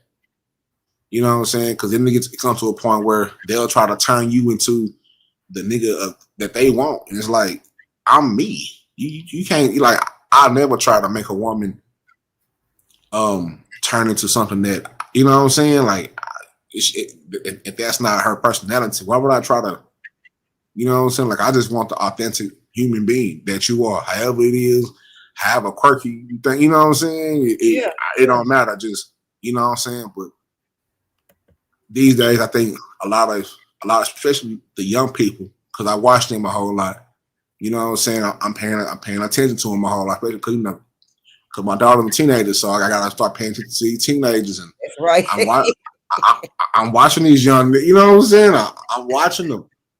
You know what I'm saying? Like, I gotta do my, you know me, I'm gonna do my science. You know what I'm saying? I gotta watch. Daddy do this. That's right. You gotta watch. Yeah, I gotta see that. That's why I still gotta get my push-ups, clean my gun. You know what I'm saying? Because I know what I've created is a rare commodity. Right. This is a young lady, and she's beautiful. She's smart. And she, you know what I'm saying, she got her hair down to the middle of her back. You know what I'm saying? She's going to be built like her mama. You know what I'm saying? So it's like, I already know. You know what I'm saying? Like, nigga, I'm going to have, you know what I'm saying? I'm going to have to put that eye on a nigga. You know what I'm saying? I'm going to have to punch me, you know, a young nigga. I might, you know what I'm saying? But I just, and yeah, you know what I'm saying? I have to slide up on one. You know what I'm saying? You know what I'm saying? And that's made me look at women different too. Is my daughters, like, create them, like when they were babies, they babies, but when they start growing and you start seeing little boys liking them, I gotta pick my daughter up for school one day. I'm seeing these, you know what I'm saying? Nigga damn near fell down there trying to catch up to my baby. Can't. Say, little nigga, calm down, fam. She gonna be at school tomorrow just like you will, man. But I get it though. I get it because I remember how I was when I liked the girl. You know what I'm saying? I was probably doing the most. I had no business doing what I was doing. You know what I'm saying? But that's part of my environment. You know what I'm saying? Unfortunately, you know, us kids that grow up in the ghetto, we probably, you know, so we move a little faster than most kids that other. You know what I'm saying? We move a little faster. Right. You know what I'm saying? So, by the grace of God, you know what I'm saying, that, you know, I've been able to put, you know, but boy, you know what I'm saying? Nigga down there fell out backpack. Nigga backpack was still open. Nigga, close your backpack. You know what I'm saying? God, you know what I'm saying? Yeah. But I was like, oh my God. I'm sitting there watching this shit, and it's like, damn, like, that's baby girl. That's baby girl, and she's growing up, and she's a young woman right now. She's still a child. Like, I don't think like humans should be grown until their brain close all the way, and that's 25. So, like when I baby. yeah 25 yeah 25 yeah for real like I ain't gonna lie, like I told my daughter this last time I was around her. I was like, look, 25 when the brain closed that's when the skull closed all the way. You know what I'm saying? That's when you start doing whatever you know what I'm saying? Start doing whatever after that. By then you done went through school and right now, go get this money. I ain't saying just do whatever, because I know, you got your daddy genes in you. You know what I'm saying? You know what I'm saying? Beautiful young lady. I look, just get that money, get your shit right, leave these niggas alone, because I'm about to shoot one of these niggas. You know what I'm saying? I'm pull that iron out. Yeah, I'm gonna shoot one of these niggas. I ain't playing. I told her I'm not playing. I'm not playing. Cause she already been warned. She already been laced up. She already know about that. Yeah. She know her daddy crazy. She done. When I brought them babies to South Dallas, Dad, why is your middle school around had barbed wire fencing? Because we were crazy, nigga. No, that's Pearl City. That shit condemned now. I had to shut that hole down. I done drove. She done been to South Dallas. She done kicked it with Red Lego Park, been to X Line, everything else in between. They don't have the full South Dallas experience. Snow cone shops. We outside with it. I give them a full experience. Playing with my partner's kids. We out in the ghetto. We having fun. You know what I'm saying? This is the environment where daddy come from. She ain't got to worry about nothing. You know what I'm saying? We safe. But she already know. Yeah, my daddy from South Dallas. He ain't going. He not going for that shit. Yeah, he ain't from Oklahoma. He from South Dallas. He a whole different type of human being. He ain't going for that. Yeah, he not going for that. She already know. You know what I'm saying? And so and the rest of them know too. But I think trying to teach these kids is so important, and especially these young girls and these young men too. But it's right now because everything is exacerbated. You know what I'm saying? So because they have the whole world in their hand. Yeah. The whole world is in their hand, good and bad. Right. Everything, good and bad, is in their hand. Like, I remember the first time I saw porn. I had to go sneak to my brother's truck, get to the CD Bible, go all the way at the back. And he had the Onion Booty and the Booty Talk 72 and all that. Yeah, at the back. That was a whole operation, having to sneak outside, do that, like him catching me. I ain't had no business seeing that shit. I'm always going through the back. Why is this VHS blank? Oh, I found out. Yeah, I found out. Oh, I found out why it was blank. Oh shit. Yeah, I found out why the VHS was blank. I found out why Long Little Hustle Man. Missed that guy. Remember when the Hustle Man count come through? Hey, now you can't see. What y'all doing over there? You done popped the doors. Yeah, I'm trying to. He done got he done got all the favorite adult movies. But you know what I'm saying? Hustle Man, he got them for $1. He a circular. I done stole 2 of them. You know what I'm saying? Yeah, I ain't had no business doing that shit at all. Now these kids have it in their hands on Twitter. Like the whole wide world, like the whole World Wide Web is literally the whole World Wide Web right now. Been that way for a minute, but they got everything right now off in their hands. So you gotta have that talk with them early. You know what I'm saying? Whether it's birds and the bees or, you know what I'm saying? You gotta have that talk with them early, and you gotta be real with them. Right. You know what I'm saying? You gotta be real. Yeah. Don't be sugarcoating with them because they already done seen the shit. Yeah. Yeah. In this day of life, in this time of years, they sure have. They have. Or they heard their friends talk about it. Yeah. They done seen the shit before because it's always one weird ass kid that's gonna bring that shit to school. It's always about 2 or 3 weird ass kids that gonna say, "Hey, look, this is a dick. Hey, look, this is a." It's always one weird ass kid at school that join. he freaked out already. Saw some shit that he probably shouldn't have seen. Shouldn't have seen that. Yeah, mom and dad, yeah, they, you know what I'm saying? So he drawing weird shit on the back of the books. That last page of the book, that's clear. He done drew a whole scene. I seen my daddy had some books like that. Let me tell you, I was being nosy. He had like a bookshelf, and he had like four rows of tree. He had 4 rows, Trill, 4 rows of them. And they were all porno. And he had a cover over it. He had a cover over to cover it up. I'm being nosy. I'm like, damn. I'm being nosy. People pay like, ooh, what's going on? Being nosy. But then, being nosy. I know that I was supposed to be in there messing with that stuff. I knew that, but I knew my daddy had it. But then I'm like, damn. But I know I didn't go there all the time, just some of the time. So I wasn't just all the time there with him. But I did see some porno in my daddy's house and some books. Sure did. Yeah. I don't think they even have no more. They don't have them out. Nah, they don't. They don't have my. Okay. Because they used to have them in the stores. Yeah, I know. They used to have them. They used to have a regular magazine rack.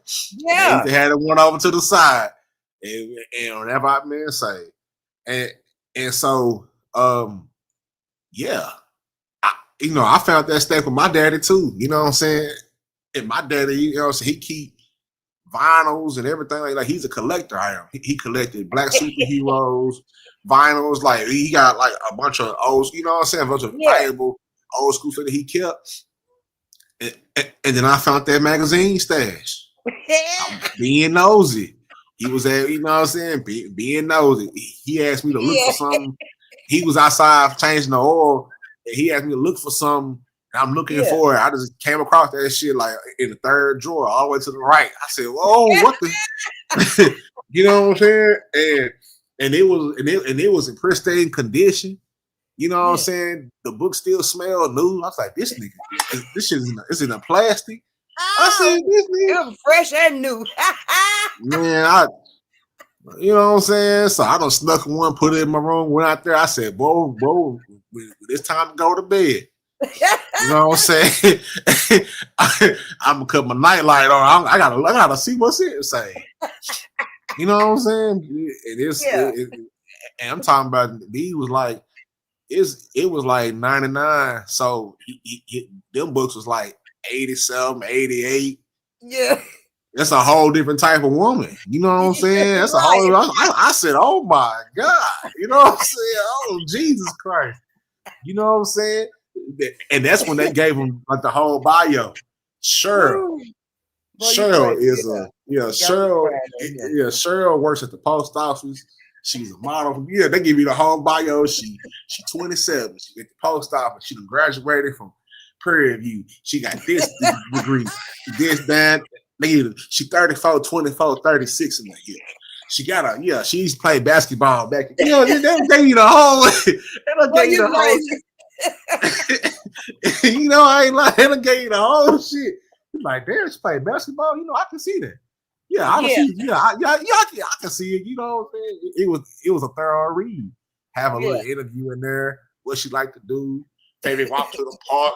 What she? Yeah, they don't have. You know what I'm saying? I was, you know what I'm saying? But they got that whole world, and it's freaked out. Yeah. So, Trill, let me just ask you this right here. So, is it fun? So you had a lot of dry socks around that laying on the floor? No, because I like my socks too much. I like my socks too much. Y'all like my socks too much. But what would you run a house using this, Trill? Remember now, you was a young boy now. You were using something. So what were you riding? Wait a minute. What are we doing? No, come on, we gotta keep it true. You gotta keep it true. Hey, hold on. I'm gonna tell you because I'm here with you. Anybody else couldn't get this information. Yeah, videos for educational purposes only. Copyright disclaimer under section 107 of the copyright of 1976.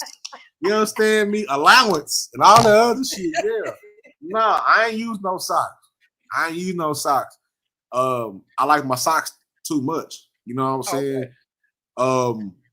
I went and we used to always have wipes around. So I was like, let me go and or I go to the bathroom. You know what I'm saying? Because I had an open door policy, so it wasn't none of that unless it was late and BET Uncut was on. You know what I'm saying? And it was whatever. But bathroom. Yeah, it wasn't never no socks. I like my socks too much. You know what I'm saying? Yeah, it was bathroom wipes or old shirt. I lay the shirt down. You know what I'm saying? Or I might use the sleeve of the old shirt. You know what I'm saying? I'm like, you know what I'm saying? Or, you know what I'm saying? Like we had not that. Them socks. Nah, not the socks. Nah, not the socks. That's ruthless. That's ruthless with the socks. That's ruthless. You know what I'm saying? I was a little more. What they call that word? What's that trending word last year? Demure. I was whatever that was. Yeah, I was a little bit more calm. I was a little bit more cultured than that. I'm not putting we got baby wipes over here, nigga, tissues and shit. Yeah, we're not doing that. Clean up, you know what I'm saying? Warm rag, get up out of there. Yeah. You know what I'm saying? I had no business, but that's just you know what I'm saying, the coming of age, you know what I'm saying? But no, boy, that shit was serious. You know what I'm saying? Well, that shit was serious back then because that shit crazy because it do something to your mind. Like when you first see some shit that you like, ooh, nigga, what is this? You know what I'm saying? What is this? I know it ain't, you know what I'm saying? That should do something to your mind. So I can only imagine the kids having access to all this shit right there in their hand. You know what I'm saying? And that's why I say, boy, these kids freaked out. No, these kids freaked out. They freaked out. said, when Tip Drill first aired on BET Uncut, I almost fainted. That was soft porn. Yeah, all that shit. Tip Drill. Oh, what was the other one? The other one was I Ain't Got No Panties On. When that shit came on, that shit played, on the dance floor. Yeah, I was like, oh shit. Oh shit. Then when I got to school, my partner was like, boy, you see BET Uncut last night? Boy, say what? Say what? Right. They don't play that. They don't play Tip Drill. They don't play White Girls. They done did some. It was a couple more of them that was just. Bro, I was saying, boy, this shit right here. Cause nigga had to stay up. You got to stay up till 2:00. So especially, I used to. It was a routine. Like I think it was on a weekend or something. You gotta watch Flavor TV. Flavor TV would come in like at midnight, 11:30 time. You watch Flavor TV. By the time they get off, it either be around 1:00, and then or whatever come on. Then BET Uncut came on at 2 a.m. in the morning. And you was up waiting ready, huh? I was up. I might have came home from school and took a nap just to be up late. You know what I'm saying? Came home from school, did my homework, ate dinner. You okay? Yeah. What? I'm going to bed early. It's 9:00. I went to bed, woke up, Flavor TV on. I just heard the voice of Skip Cheatham. Yeah, Flavor TV. I said, oh, okay, yeah, it's time for the. All right, now we got the 2 hours. This is a 2-hour block now. You know what I'm saying? Flavor TV, come and go. Yeah. Whatever that's in that hour, come and go. Now it's time to. I think it was BET. I was on Comcast back then. It was like channel number 46. Go to 46. 46. There you go, right there. Yeah, you know what I'm saying? Yeah, they had some wild shit in there. It was too much. Yeah, because MC Hammer was tripping. Yeah, he was tripping. I remember that video. That nigga was tripping. I said, "It's time to cut this shit off." Now I said, white girls going through my head. Lord have mercy. No, that was a hit. That shit went platinum. Yeah. That shit went platinum. Because I wasn't even sure that I even like white girls. I didn't stay around none. So let me ask you, since we on the white girl theory, Why do black men are now turning more to the white women, and why are the black women getting mad? Because I know they some of the black men are turning over to a different race because how they're being treated with their own race, but some are not in that case. So why are most majority of the black men going to out the race of other women? Because they see us as like the prize. Like you be surprised just on the daily how many doors I get open for me. Shut your mouth, Trill. No, just, for real. What, man? Had a quick trip, just out during the day. Yeah, man, that whole door open for me. I know, man. What? Man, I ain't and that's just me in my work clothes, dusty as hell. It's probably lunchtime or something. You know what I'm saying? Yeah, it makes you smile. You smile. You be smiling too, don't you? Nah. Well, I don't smile right there. How do you feel when a woman open the door for you? How do you feel? Shit, you better. Yeah, open the door for me, goddamn it. Shit, you know what's coming through the goddamn. Through the goddamn door. Shit, you know what I know, bitch. You better go over there and grab me a bag of chips too while you're at it. Go ahead and pay for the sandwich. Yeah, you know what I'm saying. Be here too long, you will get caught. You know what I'm saying? You will get caught. That's why I be having to get out of Dodge. I be staying true. You know what I'm saying? But I just think that I don't know, man. Like I ain't gonna never say I haven't dealt with no other races. You know what I'm saying? Because I have. Yeah. But I mean, as far as being relationship and shit, like that's different because although that is cool, just the cultural aspect of, you know, I have black kids. You know what I'm saying? I'm not comfortable with leaving my black kids around somebody that's not, you know what I'm saying, that's not black, because you don't know how, you know what I'm saying? You don't know. You know what I'm saying? You know what I'm saying? You don't know how to do it. Like I see like some of my peers have white baby mamas and shit, and it's a struggle. Like they don't know how to do black hair. They don't know how to certain things that they don't really understand because that's not their culture. Right. You know what I'm saying? Same way, you know what I'm saying? Same way, vice versa. If it was a black woman and she got able to do that, had some white kids, that black woman don't know how to do, you know what I'm saying?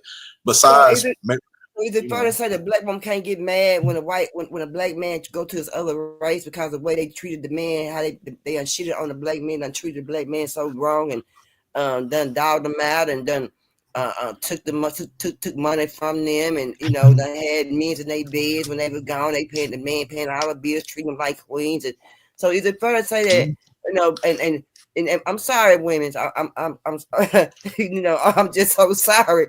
But is it fair to say that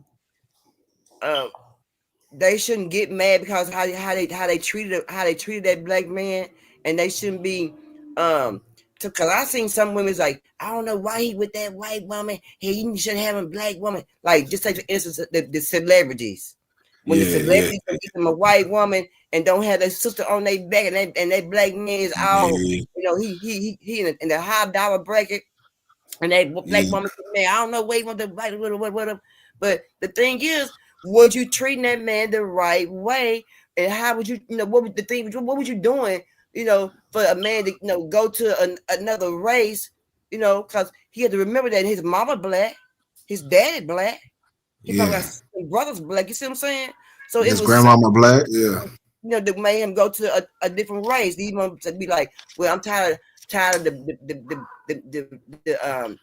African American race. Let me go to the Caucasian race. I want to just see how that feel. That may be better. Then he go on that side of town. It might be what he want. It might make him feel more comfortable there with the Caucasian woman than it will be with the African American woman. Yeah, I can see that. You know what I'm saying? I can definitely see that. I'm not gonna lie. I ain't too fond with it because that shit to me is dangerous, in my opinion. Like, I ain't gonna lie. Like, it's like you really, you know what I'm saying? Because, like, say for instance, like with what Jeezy going through, you know what I'm saying? And she's Asian, you know what I'm saying? And It was a culture clash. It's the love thing. We made a kid, but after a moment, they don't realize a lot of that shit wears off. And now she bringing her Asian culture off in your house and the whole family in the house. And you like, why is the whole family in the house? You know what I'm saying? Off in my motherfucking house. And you know what I'm saying? It's a culture clash. So now you got now it's friction. Now she's saying, oh, you talk down to me, you abuse me. You know what I'm saying? And just by the aesthetic, just by how it looks, just by the environment, they're gonna be like, yeah, nigga, you guilty. You didn't even do shit. But because of the aesthetic, when we pull up, right, she white or she Asian or she whatever, and you black, and it's already set in. Like, right, that template is already set in. So it's like, you know what I'm saying. So you really playing with fire. Now, as far as the celebrities concerned, I don't know. You know what I'm saying. I know Slim Thug was saying something yesterday about how black women make black men jump through hoops and things like that, but other women of other cultures don't. You know what I'm saying? You know what I'm saying? They are easier to a black man because they see the black man as a what's the word for it? A commodity. Right. Sort. Right. You know what I'm saying? Right. And that's true. I just you know what I'm saying? That's true. You know what I'm saying? So is it fair to say that, okay, like Miss No said, she said, I've dated outside my race many times. Is it fair to say that sometimes you just want to go see what the other side is like? Could it be like that? Sometimes you go see what the other side like. You know, I know what the black side is. Let me go see what the other side like. You know what I'm saying? Yeah, that's fine. Yeah. Because I don't, you know what I'm saying? I mean, I wouldn't go as far as say I've dated outside my race. You know what I'm saying? Because when you say you dated it, that means y'all were actually the boyfriend, girlfriend. You know what I'm saying? Right. Together. Like, I never went that far with another race of woman, but yeah, like, you know what I'm saying? It's not as, you know what I'm saying? It's not as difficult. I'll say that in my experiences. Right. It's not as difficult. I just feel like it's not fair for a black woman to get mad at a brother when she see him out his race dating somebody else. I don't think it's fair because that woman don't know what he done probably been through in relationship with other black women, how he been dogged out, cheated on. They're hurt. You know, he done got hurt. He hurt. I mean, the black woman can break a black man by saying certain being mad at certain things she shouldn't say. Things that you know that's gonna break him down. You know, and when you do a man like that, a man ain't too forgiving like that too much, but a woman may be forgiving, but a man ain't too forgiving to keep running back to you. I just keep on breaking him down. Of course, he's gonna try something else to see how something is right. Cause I ain't gonna lie, like as far with a man, like he probably got one time. You know what I'm saying? Yeah. One time for that nigga to feel like after that, cause this shit over with. Like, I ain't gonna lie, like that's why I've kind of taken some time out to be alone. You know what I'm saying? And get back into things that I love to do, and more of a like purpose driven type shit. Right. Because I don't want to be out there dating and shit off of impulse. You know what I'm saying? All that shit. It's because I'm mad and I'm angry. You know what I'm saying? Like sometimes that some people they do that shit. And, you know what I'm saying? But as far as, you know, dating outside your race, me personally, I don't necessarily have a problem with it. Now, it's not how I was raised. You know what I'm saying? My mom was like, you know, you better not bring no white woman through this 3202 Pine Street. You wasn't going. You know what I'm saying? And yeah, only one made it through my big brother. You know, only one, and she passed the test. You know what I'm saying? She passed the test. She wasn't tripping. Oh, y'all had tested out. Y'all had tested out Trill. My mama, had to test out. You know what I'm saying? Like the first, you know what I'm saying? Because my mama, when she caught on, because she knows it.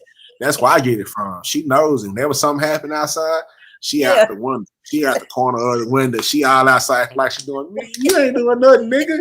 You out here being nosy. Yeah, you out here being nosy. You know what I'm saying? So she done, yeah. And my big brother, you know what I'm saying?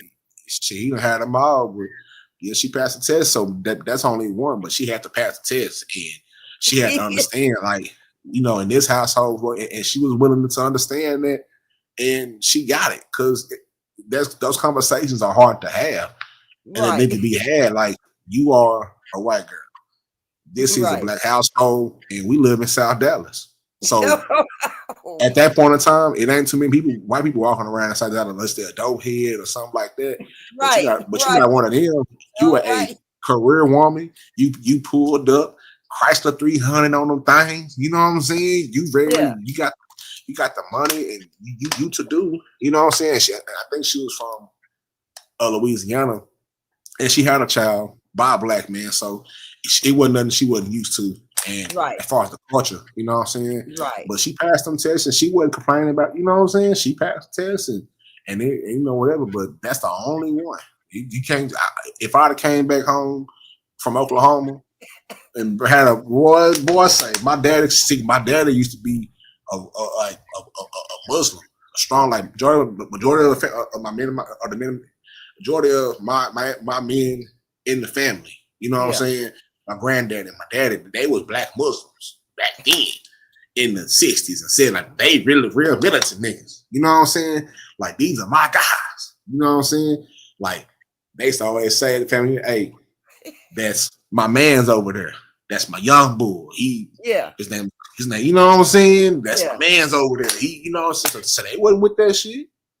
I mean, they wasn't with that shit at all, because they was really, like, back in the time during Malcolm X and all them hard times, they was really marching, Million Man marching, be out the street. You know, they were serious about it. Yeah, niggas wasn't playing, so you ain't just march no white woman, because they gonna be like, oh, what's she here for? They getting down with the question. What's she here for? Yeah, Who is your daddy? Where you coming from?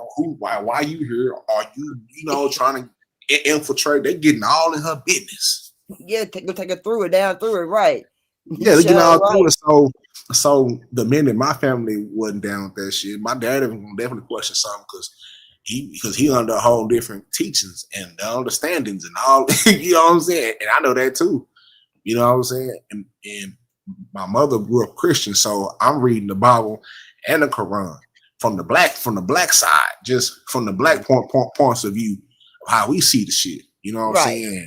Right. Yeah, you wasn't just walking nowhere. If I'd have came home with some white girl from Oklahoma, man, boy, say, you'd have heard about that.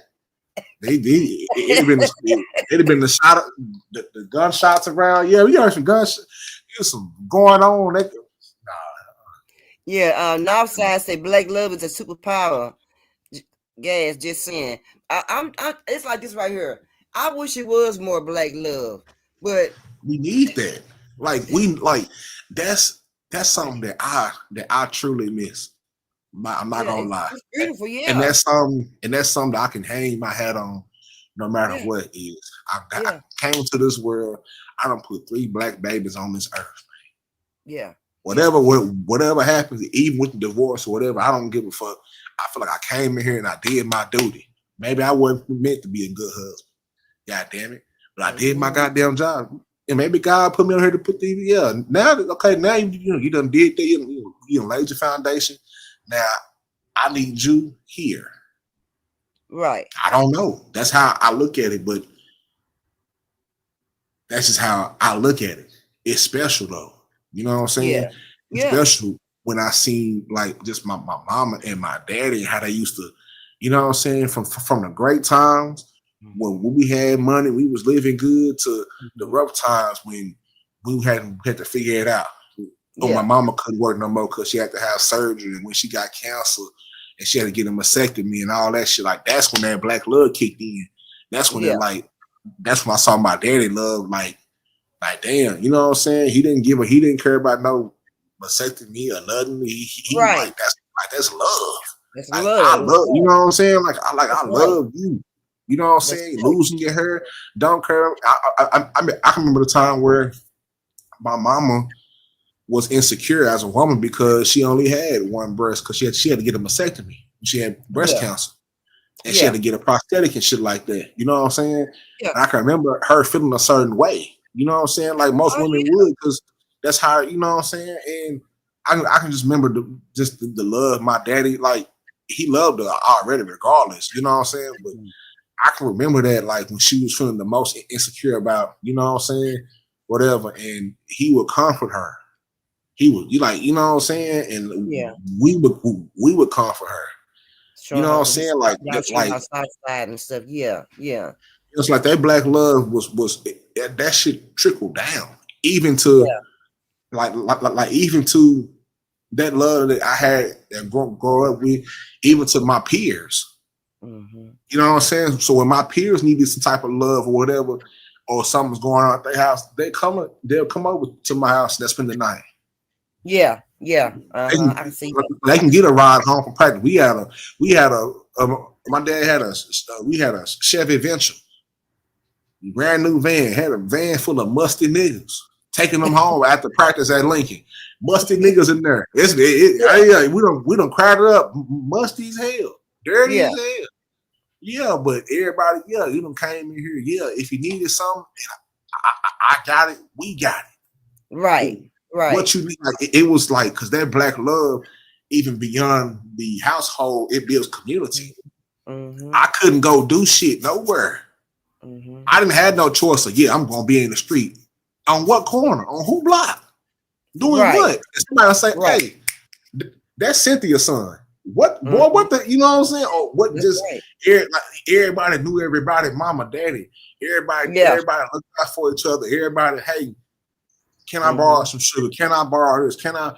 You know what I'm saying? And it's how it was. Like that's how far the black love kind of branches out. It's community thing. That's lost now. We don't have that now. Like, like every time I go back to the crib, I make sure I ground myself in South Dallas. Like I literally take my motherfucking shoes and socks off, and I ground myself in South Dallas because that's my origin. Like that's how I feel like I charge up. So when I go back to Oklahoma or anywhere else, I charge up there. I go and see my neighbors. I go and see them. I go and see Miss Brenda and Miss Emma because that's my family. Right. You know what I'm saying? That's my family. Right. Everybody looked out for, like, you know what I'm saying, for each other. Like that's just how I like that black love extends. You know what I'm saying? And that starts inside the home. So you don't have that shit outside the home. So you don't have it outside the home. You don't have it out from the neighborhood. Where do you get that now? You have a whole screwed up now. You might get to the point where it's the internet or music. Mm-hmm. So now you get your love, your sense of love from music. They fucked off in the head. Right.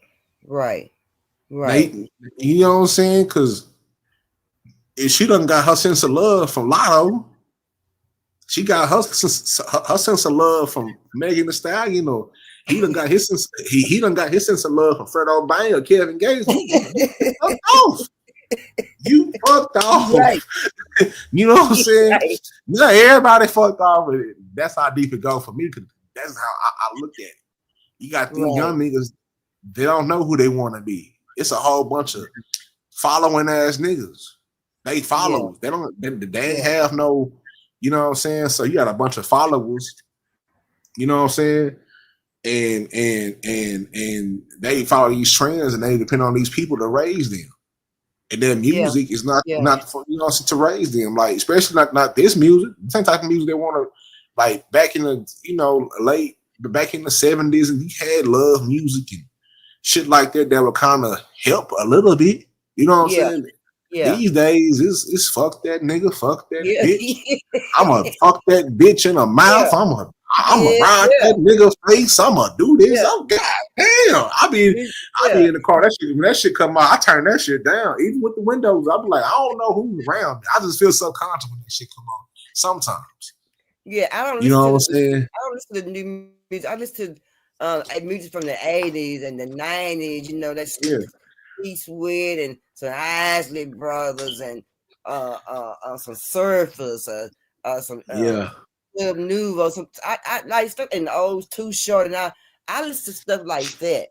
You know, it ain't got too much cuss words in it, a bunch of bitches and hoes, and you know, I listen to things like that. You know what I'm saying? These Temptations and Commodores and I still listen to old Zap and I listen to all that Yeah. shit, all that new music, Megan Thee Stallion and what's her name? What's her name? What's her name? Red. What's her name? Oh, Sexy yes, Red. yeah, I don't yeah, listen to all that yeah. old crap, man. No, I don't listen to that. See, but No. and that's the thing with the music, right? Like even let's take her. Let's take her for an example.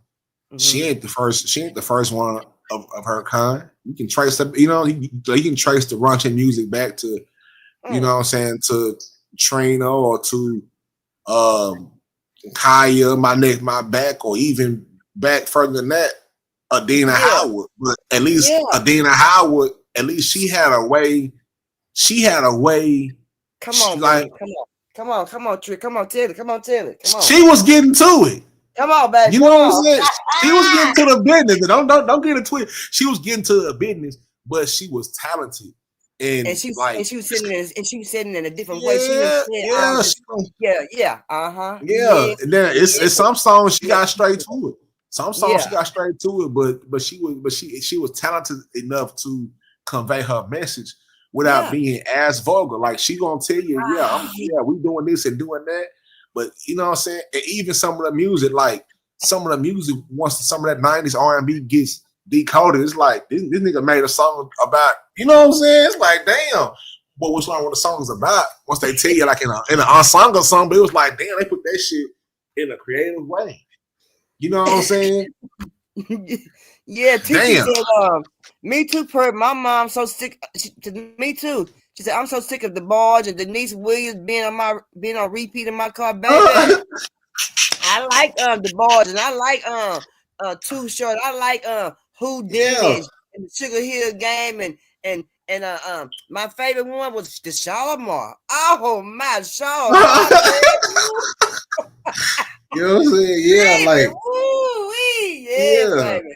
Hey, you know what I'm saying? But it just was a certain way. Like all the lines of the different music has already been put down. It's just that these days it come across so vulgar, and it's like back then used to censor it because you had to go to the CD place. Yeah. Go buy a bootleg. Yeah. Now, it's like everything else. It's at your fingertips. It's on YouTube. They don't check your age when you say, "Hey, you watching?" You know what I'm saying? They don't check your age unless it's something that's too explicit on YouTube. Yeah. But it ain't like these kids ain't lying. When that questionnaire pop up, are you 18 and over? They ain't making sure their kids 18 and over when they press yes. Yeah. They don't have no way of saying, this kid 18. You know, they don't have no way of doing that. So these kids are exposed to everything. Twitter is off the chain. Yeah. Twitter off the chain. They know more than you know. Wild shit going on. Players. You know what I'm saying? On Twitter. Hold on real quick. I gotta change my headphones. Okay, go ahead. The Ohio players, Rick James, Elder Boys, Commodores, and man, I like all them folks, baby. Miss Nola, baby. They was a bomb back then. That new music, baby, I don't like that new music. I like some of it, but some of it just be outrageous. You can't dance and none of that. The old crazy ass dancing. And back then you can't do shit. Smooth dancing, And these kids don't even know how to slow dance. Back in the day, slow dance was the shizness. You hear me? That's how you get close to your man. You feel your man by, you feel more caress, and and it make you more. Ain't no caressing. Ain't no more of that no more. Hey, that shit started. What happened? Hey, I'm gonna tell you, that shit started with my generation. We stopped caressing. When my generation was doing the sock hops and Valentine dances, that's when that shit, niggas wasn't caressing. Like niggas was doing the slow. I'm gonna tell you the type of niggas it was at a normal school dance. They was doing that slow. They were doing that the underground R&B scene. Niggas was doing the little worm dancing, the little pop locking and ticking. To the lay your body down. Oh yeah. And niggas was getting to it. They was getting to it. And I used to be like, man, fuck them niggas. I couldn't dance. You know what I'm saying? So them niggas had all the chicks over there. They out there. They had a bitch all on the wall. They was doing some wild shit they had no business doing. I was like, it was, but they had niggas. And I talk about look, my partner still got the video from the dances and shit. I said, hey, boy, y'all was wild. Well, y'all had her in a sandwich. They done picked her up. One nigga had a bottom half. They done flipped her off. I said, but y'all some freaky ass niggas. Y'all was too freaky back then. Talking about some lay your body down. They're out there. They knew how to serenade a woman, play that slow music. And yeah, man, they body moving in ways. Yeah, man, they body moving in ways it shouldn't be moving. But back then, men know how to treat them. They knew how they bought her flowers. They knew how they courted. They knew how to court women back then. They weren't too quick back then. They want to have the SEAs. They took them out to eat, bought them flowers, treated them nice. They won't call them no bitches and hoes, and they go up there. You had to really figure it out. Like I had to figure it out once niggas started pop locking and shit, and I couldn't pop lock. We had to huddle up. Hey, huddle up. We got to figure out because all the girls, they got all the girls at the talent show. All the girls, he popped. They don't put that lay your body. That's their favorite shit. It was that and the Usher shit, and it was a couple other songs too. Yeah, they're there for sure. So scoop your little chick at the lay your body down talent show. They got choreography. They doing dances. You ain't got no moves. You got to figure it out. Yeah, we were just, like TT said, we were just singing that song. Me and TT, we just singing that song the other day. Yeah, that's the song. Yeah, but then I don't know what changed the music to where it's at now. I don't know who changed the music. Came up with a and like I said, that shit changed with probably the generation slightly ahead of mine. I graduated in 2008, so from 2008 on down, I say around 2000. Around 2000, everything changed, and that's when you started bending them over. Now to the point where they hunching on the floor. They didn't even know dance move no more. They just straight hunching on the floor. They just straight hunching. Yeah, they ain't trying to move with the rhythm. They just straight bang bang. I'm like, yeah, like bro, like chill out. Yeah. You know? Yeah. I remember my first college party. At Langston University. We walked from the party. It done got to the party and they start slow music segment like right after all the Dallas boogie shit. You done got hot, sweaty. You doing your D-Town boogie. Yeah, all the crunk shit. That ain't gonna slow it down.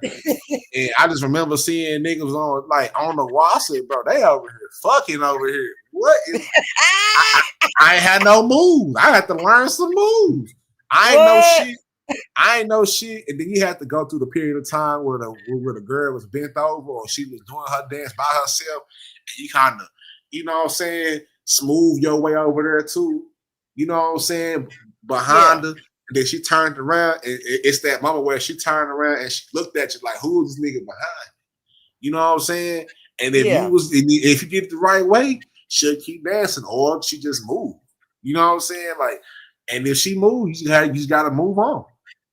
Jamal now said, let T-shirt panties come on. You'll know who from Dallas, Texas. Yeah, you gonna for sure know. Nigga start that noodle arm, nigga killing her with the noodle arm. T-shirt, and then you got the girls, and then girls do that shit. Nigga with the noodle arm, like niggas like I be teasing my partner because he still be doing his dancing shit. But I said, boy, back then, y'all niggas had y'all hands on y'all knees, fam. Niggas had their hands on their knees and was doing the move where they had both hands on one. And then nigga brought the hand over. I said, y'all was bringing the hand over to the other knee. Baby, we and doing that freaky ass shit. Yeah, all that freaky ass shit. Yeah, I wasn't with that. That was too advanced for me. And see, we knew how to have fun back then. We knew how to have fun with bring out the fights, the firearm to the party. We knew how to have a man trio. Do you know back in the day when I was growing up, we could have block parties, house parties, and it'd be out the chain. It had a disco light going, baby. We had a DJ going, baby.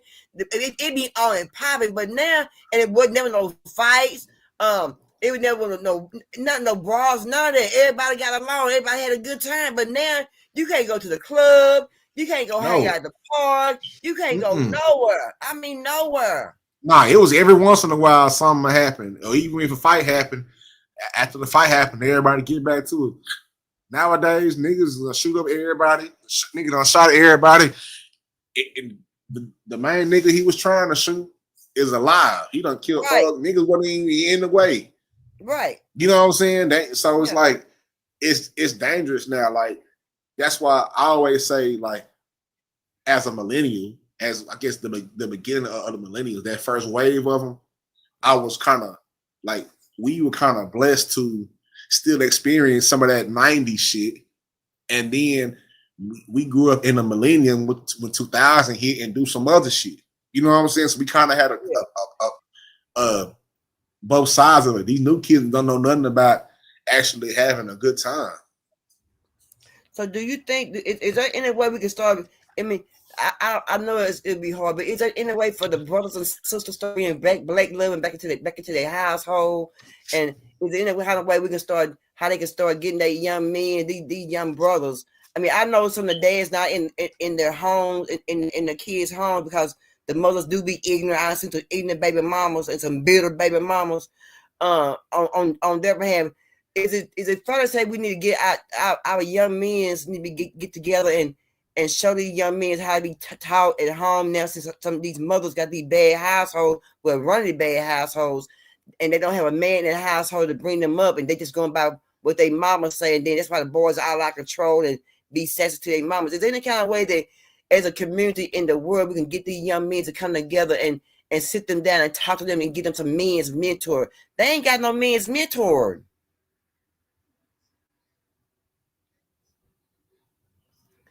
And I don't understand that.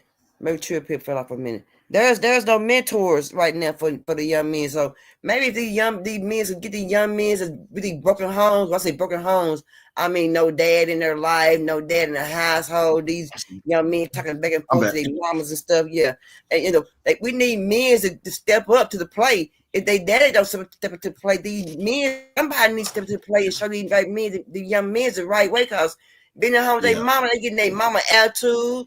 They going by what their mama say, talking crazy. And then when they get a woman, they got their mama attitude, and that woman ain't gonna deal with that woman with their mama attitude.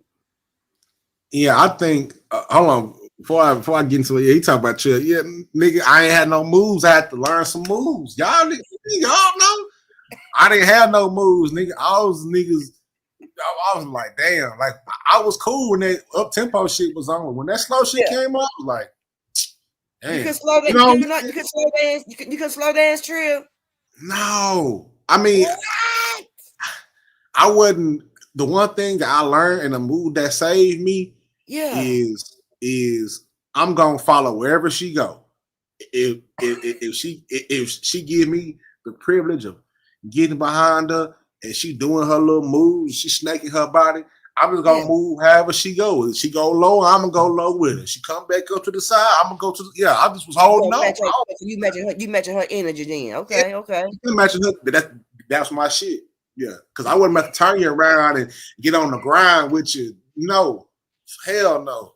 If I get on the ground with you, I might have to get on the, because my partner was doing that wild shit. They was on the ground crawling like a panther. They don't talk, you know what I'm saying? Nigga, y'all niggas, they had too many, they practiced dance moves. I wasn't practicing no dance move. Only thing I was practicing was football and baseball. That was it. Them little dance moves, niggas had 1, 2s, and 3s. I ain't had that. I had to figure it out. You know what I'm saying? But niggas know they had to figure it out when that shit came on. And them girls, if they want somebody to go dance with them, you just sitting there, looking stupid in the face, like damn. You know what I'm saying? Like, Downside says just stand still, hit the He-Man. Hey, that's when I started getting refreshments. I said, well, I'm thirsty right now. Let me get some juice. Where the juice at? Let me go outside. Somebody fighting outside or something? Let me go instigate or something.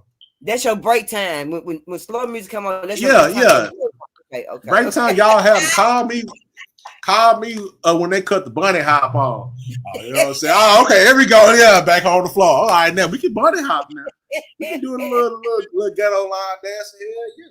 Call me when yeah. TT said they start being freaks at them basement parties. What basement party, TT? My mom said, hell no. She thought everybody smoked dope back then.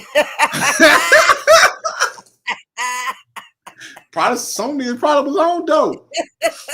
That's why they was able to move their body like they had 4-5 different elbows. I ain't never seen them. I used to hate my partner. Used to break out in that shit. They used to come out and hit niggas with because them good dancing niggas was dancing good all day long. They had lunchtime dancing. One nigga done brought the phone with his speaker out. One nigga over there after they practicing move, they done got hell nah. The girls just falling in love, huh? Trio. They just falling in love. Yeah, you know, these are the same niggas who want to flip everywhere. These niggas doing the back. They doing backflips. These is the uber athletic niggas. They doing backflips on any patch of grass. They running up walls and doing back. They doing a bunch of shit. They doing a bunch of shit. A bunch of shit that I couldn't do. So I had to figure out what's my counter move. What's my counter move? Yeah, what's my counter move? What's my counter move? Because when they go do that shit, now I gotta make her come back over here. So I went straight, so especially like at Pearl C, so niggas are doing that shit. All right, bitch, I'm gonna show you. I'm gonna go straight to the throwback tackle field. Now we're in the field throwback. Yeah, you done seen me still fall on niggas. Yeah, now you back over here now. Yeah, I got you back over here. Yeah. So Trill, is it fair to say now you're good slow dancer now, Trill? I can accommodate. You know what I'm saying? I'm average. You know what I'm saying? I'm average. I ain't no dancing guy. You know what I'm saying? Like now, I got some moves. You know what I'm saying? I got some moves, but I'm not gonna break out in the choreography. Yeah. You know what I'm saying? You know, since you might have a little, it's like everything is all off the 2-step. Variation of the 2-step, up tempo, got a little one, to the side, you know what I'm saying? And then when the slow song come on, you gotta slow it down. And 1 and a 2. You know what I'm saying? We just so you get the 2, you do your 2-step, you got everything down, you get 2-step down, you gotta make. Okay, then. Y'all heard Trill said if y'all can do the 2-step, you ain't got to worry about no dance moves. The 2-step go with every song. You got to catch the beat. See, us as black people, this is some music because I used to sing. So you understand us as black people, we go off the 2 and the 4. Everybody know the 1, 2, 3, and 4. If you listen to most folk music or anything like that, we go off the 2 and the 4. So as long as you go off the 2 and the 4, you'll be all right. Catch the beat, catch the tempo. Yeah, and then work off that. If she start doing a little snake shit, that's when you put your hands on her hips and you just follow her wherever she go. You gotta get right. Yeah, you gotta snake with her. I don't. Because then I don't have no moves, but I can get with you. Yeah, I got you. Wherever you go. Take notes, fellas. Teach you how to get down. He gonna do because I ain't been to a wherever she go, his body gonna move, he gonna match her energy. His body gonna move her body. I know that's right, Trill. Yeah, because I ain't no club nigga. I ain't no club dancing type. You know what I'm saying? Like besides when it was time to do some Dallas shit. Yeah. When it was peak Dallas shit, we Rag Daddy. Everything. Ricky Bobby, we was giving it to them. You know what I'm saying? They was choosing up. But back to your original question. You know what I'm saying? I got off on a tangent. That shit funny as hell. That should bring back memories. The communication. Yeah. I think that's how we can bring this all back together, is to unlearn that bullshit that they taught us, or that society tries to condition us from how we treat each other, and let's get away from all that toxic ass from most of it, because some of that relationship talk is good, but a lot of it is toxic and unreasonable.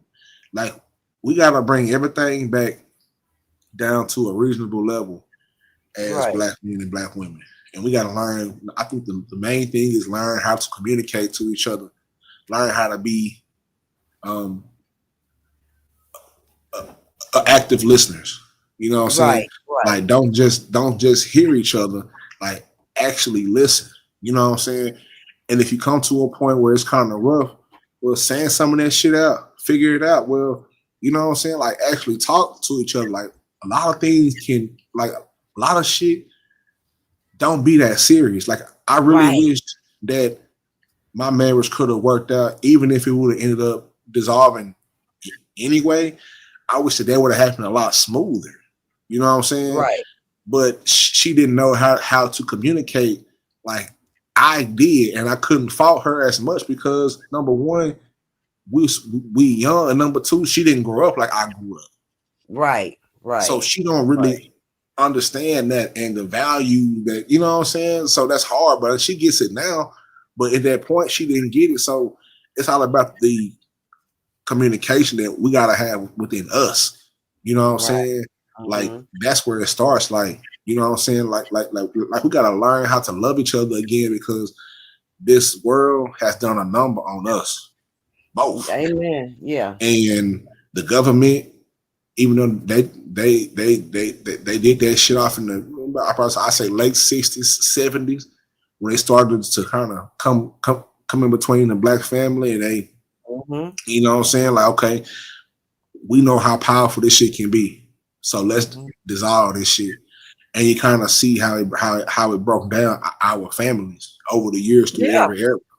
You know what I'm saying? That's why I said earlier, because it's some of the men, it's like, is it like this because of the way it's a lot of fathers not in the household, because they took away the men out the house, the black men out the household with the black women. like if you see Claudine, and that'd be my they move Claudine tell the whole story. Yeah. And that's the thing, is like I never really cared about, like, I'm not gonna lie, like I can understand. I mean, I always use myself for an example. You know what I'm saying? Because I always feel like, okay, forever is a mighty long time to be with one person.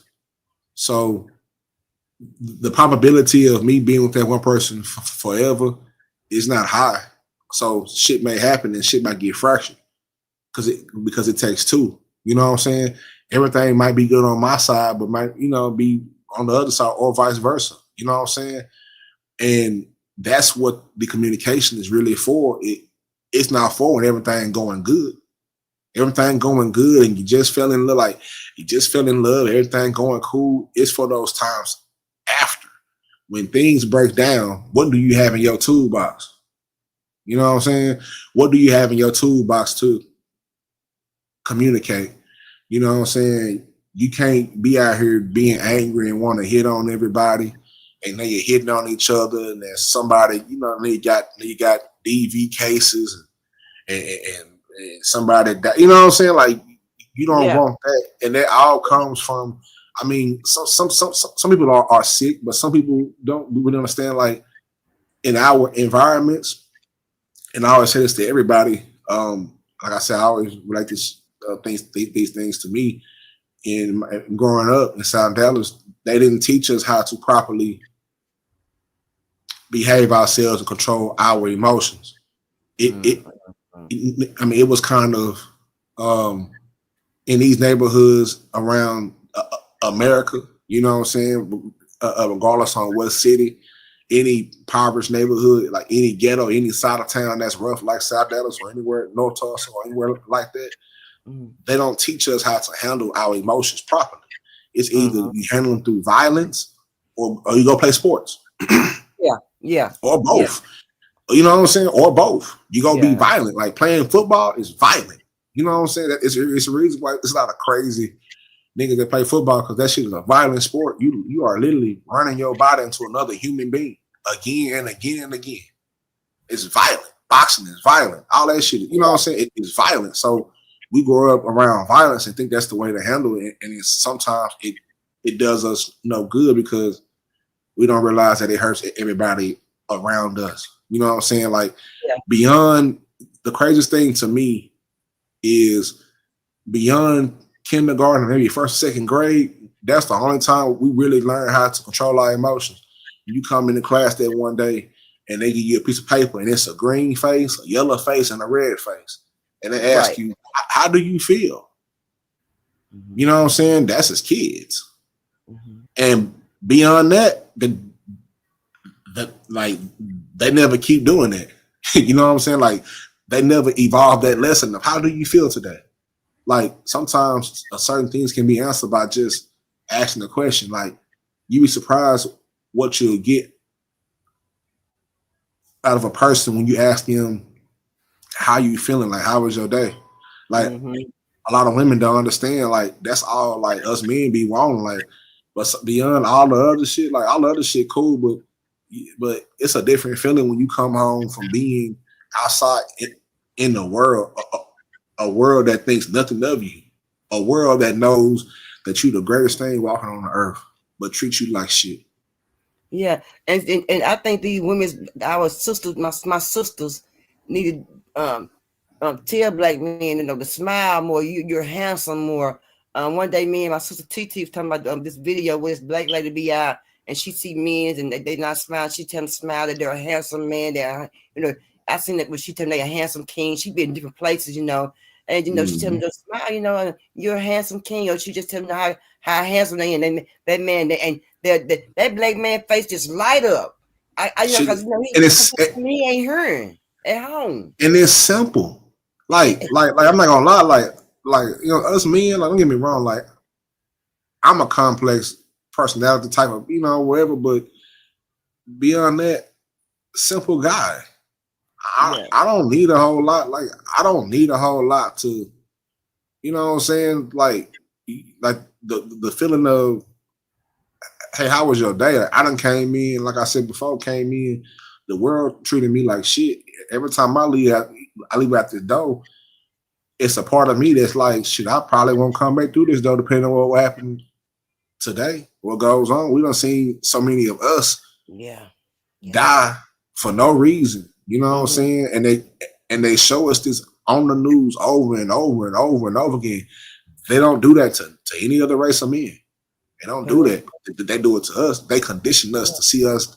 You know what I'm saying? Everything we go, whether it's in our music or whatever. So once we come back through those doors and we close those doors, just a simple, how was your day? A simple conversation can go a long way. Like a lot of women don't really understand, like you can get whatever you want out of a man if you just act like you care.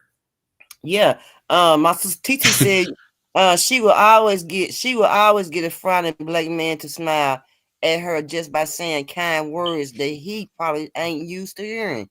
That's right. Because nobody cares. Yeah, some words these black men, these black women be saying these men, it hurt these men, but these men ain't gonna let you see them hurt. But y'all, some words y'all be hurting these men when y'all need to watch what you say to these men more, what you be, you know, more better than what you be doing, because men's got feelings too, just like women. And that's probably why men's don't open the front door, don't open the car door for women. That's probably why men's don't open the convenience store doors open for women. That's probably why men's don't smile no more. That's why men's just don't show much emotion to black women no more. These are the reason why black women's not doing these things. These black men are doing these things for black women no more, and they want to know why. Because y'all treat them like shit. We got Northside said in the chat, you know what I'm saying? Like wake up every day and deal with rejection all day. Like we get so many no's all day. You know what I'm saying? Just throughout various points of life. You know what I'm saying? Like I take, like I have to do other things like you know what I'm saying, to take the stress off of just being out, just being a black man, just living. You know what I'm saying? Trying to make sure I can provide for my family. You know what I'm saying? Trying to deal with the stresses of me, you know, still going through this, whatever going on, and not being able to see my kids every day like I was used to seeing from the time they were born. You know what I'm saying? That's different. You know what I'm saying? Or just doing that, trying to deal with that, trying to deal with this job, trying to talk to me crazy. I'm trying to keep knocking one of these niggas up out of work. Yeah. You know what I'm saying? They talking to you kind of crazy. Like, nigga, you lucky this got money attached to it, and we here for a purpose, and we not, you know what I'm saying? Otherwise, we talking like that, out there on that street. And even sometimes I don't have to get with people at work. You know what I'm saying? Just you know how they be treating you sometimes. They be trying to act like you whatever. Say, man, nigga, I'll lay you out right here. Yeah, I'll put you down right here. You know what I'm saying? But we making a decision to put you down right here. You know you're gonna call the police. You know you're gonna get a case. Then you ain't gonna have no job. Then you really gonna, then you really gonna be behind the 8 ball, and he don't need that. Like we can't afford like a lot of Americans in general are one check away from being homeless. Can't nobody deserve to miss no checks. Right. Like even if you get a little bit, you can be able to put that together. And if you grew up a certain way, you know how to sometimes rob Peter to pay Paul. And okay, I might not be able to eat steaks all week, man. I got to get peanut butter jelly out. I got to go find me a head of cabbage and some sausage and cornbread. I got to get me some hot dogs and some, you know what I'm saying? So get the grilled, you know what I'm saying? Like you got to know how to make it. Like that's one of the things that is knowing how to survive. This week I gotta survive because I got rent next week. I'm gonna pay half of it this week. Pay half of this week. I got my car note, got the insurance. You know what I'm saying? It's so much to do, whatever. So when we trying to get out there and we either work a 9 to 5 or we hustling, whatever it is, we trying to get to it. And you come back in that household, all you want to hear is your woman say, "Hey, how was your day?" You know what I'm saying? Do you need me to do anything for you? Do you need me to, you know what I'm saying? And even if she, been working all day, you know what I'm saying? Y'all can help each other out. You know what I'm saying? Back and forth. Do you need me to do anything? If you run my bath water, I when I get out the tub and do whatever, I'll clean the tub and run your bath water. You know what I'm saying? It's just shit like that where it's hand in hand and you gotta it's the team concept. You know what I'm saying? It's like that's what's lost too is we're a team. Like when you work with like that's the thing that I don't know if most women or sometimes most men really understand that concept of being a team because we both gotta be on the court. You know what I'm saying? If I'm talking to a woman, I let her know from the jump, hey, this is what's going on. What's going on? This is what I need you to do. Tell me what you need me to do. You know what I'm saying? Let's both lay this shit out so we can decide what you know what I'm saying, what's going on and how we gonna do this because it's gonna be a time where shit is not all peachy keen. It's gonna be a time where you get on my damn nerves, and I get on your damn nerves. So we get each other's nerves. What's my nerves? Calm her down.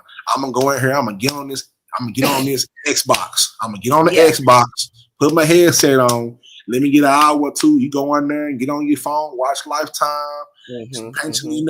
You know what I'm saying? Something, and then we come back together and make sure that we don't go to bed mad at each other. That's the number one thing my mama and my daddy taught me was we not going to bed mad at each other. It don't matter how long we gotta stay up and have a conversation. Talk till you sleep. Shit, you know how many times I don't have to talk. We argue. The argue don't turn into a calm down, and now nigga we sleepy. So let's figure out a solution. Take our ass to sleep.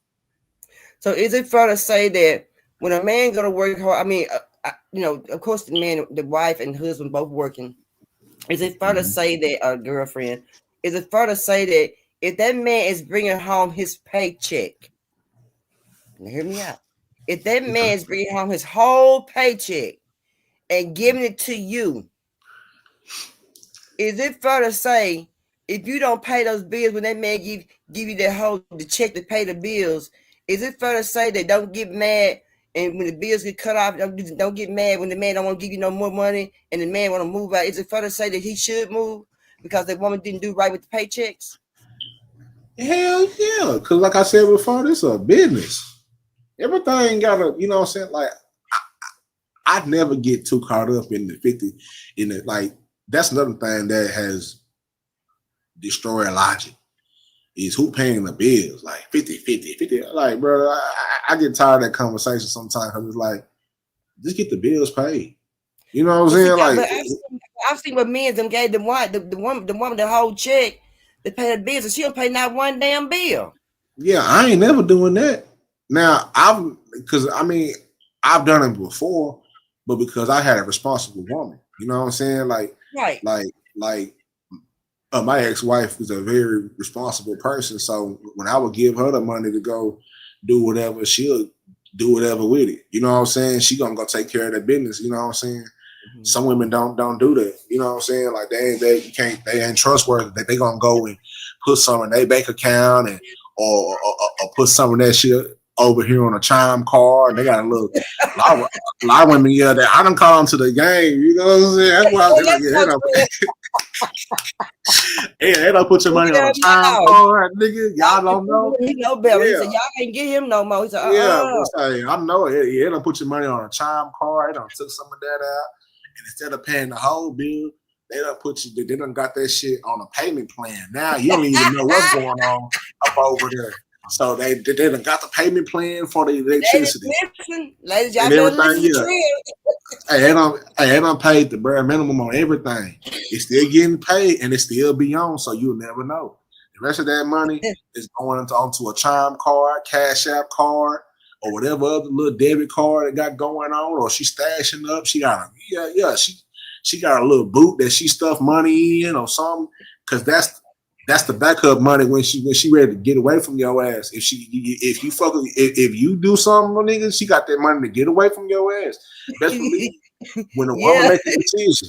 And I'm telling y'all niggas from experience. Because I was bamboozled. But it makes sense. I'm like, damn, this bitch smart. This is smart. And I told her that shit years after. I'm like, bitch, you too smart. Hey, you did that shit. I ain't like how you did it, but I figured it out after I got over the other shit, because I was so focused on trying to do whatever. But they go, so they already make that decision. And with women being the way y'all are, nigga, the day that she decided to get away from your ass, it wasn't the first day she thought about that shit. She been making moves 3 years, like 3 months out, 6 months out, 9 months out.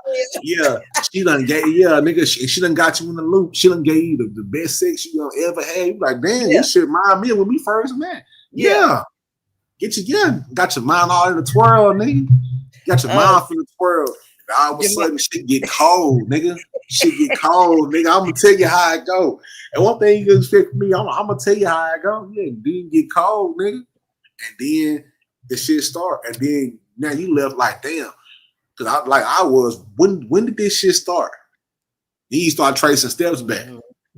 You know what I'm saying? Because women are smart. You know what I'm saying? Like, y'all are smart, and it's unfortunate. The small thing you miss, the little small thing. And it's unfortunate when women misuse their gifts. You know what I'm saying? When women misuse their gifts or use it for the wrong thing, it's unfortunate. Because I think a lot of women don't understand the power that they have. Like, they possess, like, y'all possess a portal of life.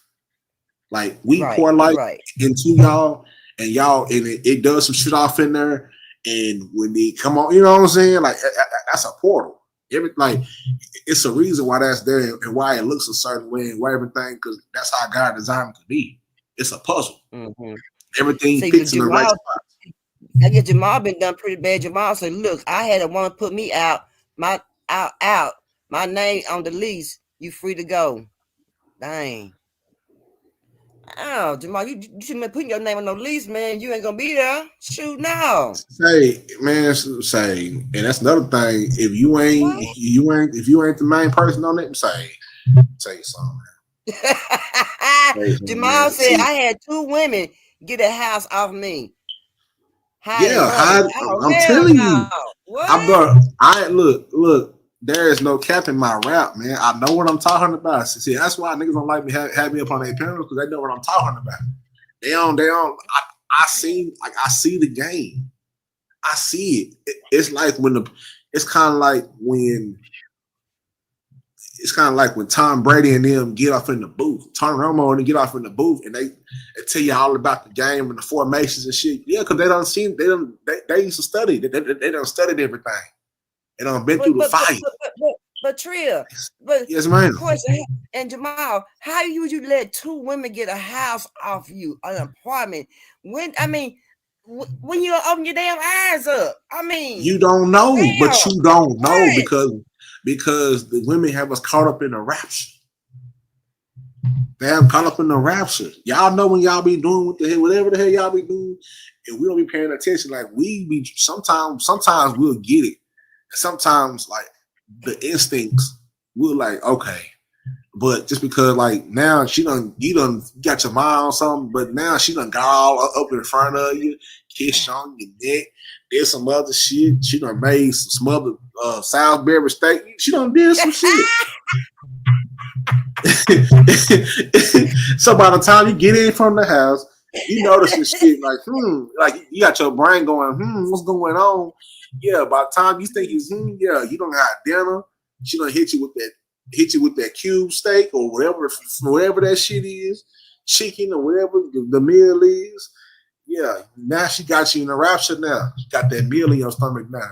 Now your mind is in the warp. You got your back. So you're not thinking because everything is running smooth while you're doing this. You're not thinking like, nah.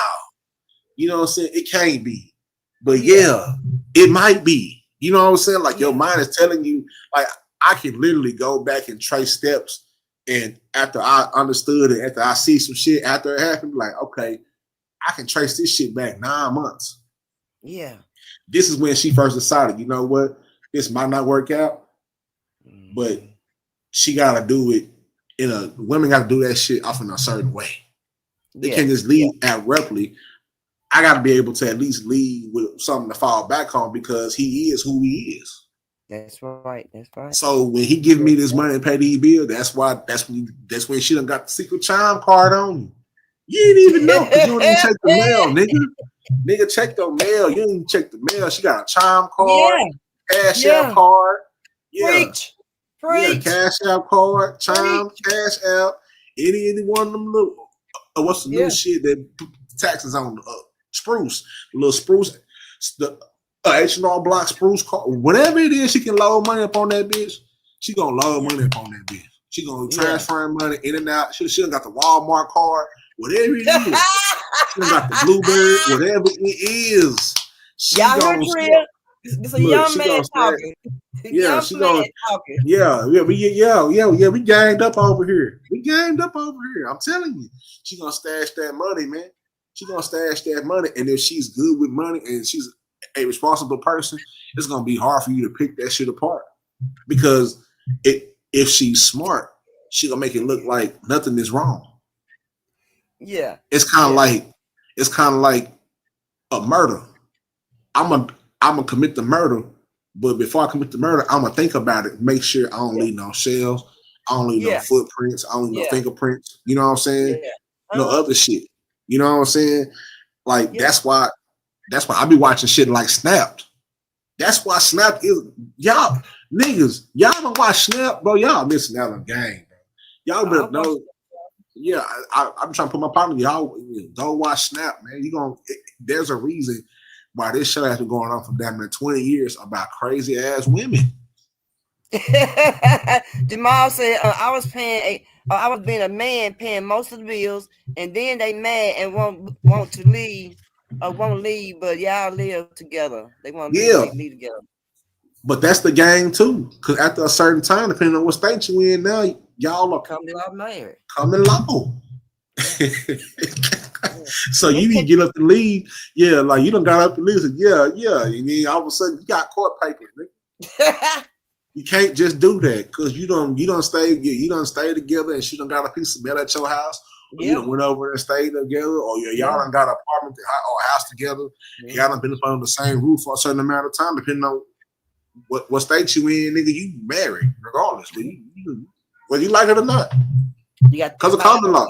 You start messing with women and letting them start spending the night and 2 or 3 nights in a month, and you gotta start thinking about kind of things. They being got piece of milk. But I need to get such a high. But I'm over here all the time, and like you said, most of the time the women go to the mailbox. Like you said, they know what's in the mailbox. The men being dumb, they don't go to check the damn mailbox. So y'all men, hear this from the young man said, check the mailbox. Young Trill, check the mailbox. Hey, every $700 you done gave her, she done put 200.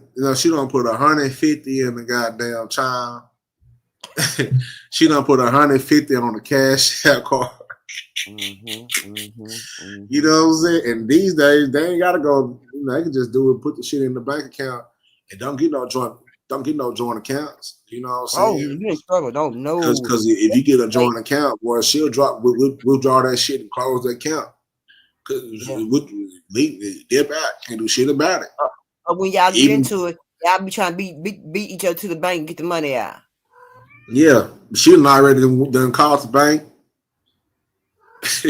You at work. She called the bank, went up there at noontime, got the withdrawal slip, got that shit in cash.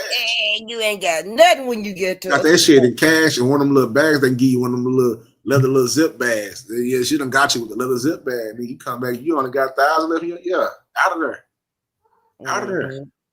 You know what Let's I'm saying? check out this video right quick. Yeah. Let's check out this last video right quick. Hold on. I'm gonna be real with y'all right now. Bro, it was like a month ago.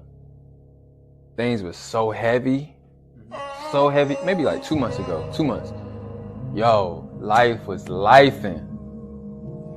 Denzel, life was lifing. Bruh. Oh, life was so heavy. Man, I was just going around places. And let me tell you why. I pulled up to the church, pulled up to the grocery store. I pulled up to some homies. What's crazy, all I really wanted was a hug. If somebody would have hugged me, I don't care who it was, if one person would have hugged me, I would have broke down crying. That's how heavy I felt. That's how fragile I felt. If somebody would have hugged me, I would have broke down crying. A nigga was hurting. And it's one of those things where it's like, sometimes as men and women, we're not in a place to talk about it yet, but we just still need, like, we're crying out for help without crying out for help. So sometimes even if I see, like, I hug people all the time now, because it's like, yo, you might just need a hug. You might not say it, but you might need a hug. So I say all that to say, bro, I remember that week, I was just like, yo, I just need a hug, dog. I never wanted a hug so bad in my life. Straight up.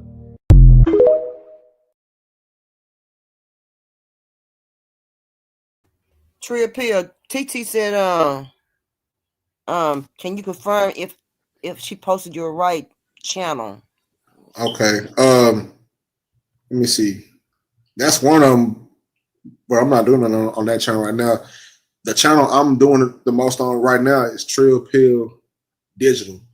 I'll put it in the chat so I can so you can get this. But yeah, hey, sometimes shit, niggas need a hug, man.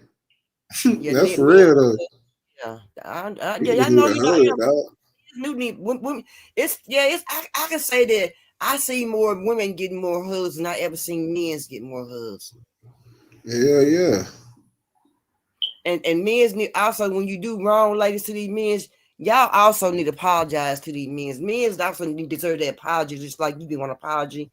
These men's also need an apology. You be mad because you want one, but the man, he gonna let you see him get mad, but at the same time, you could still apologize to that man.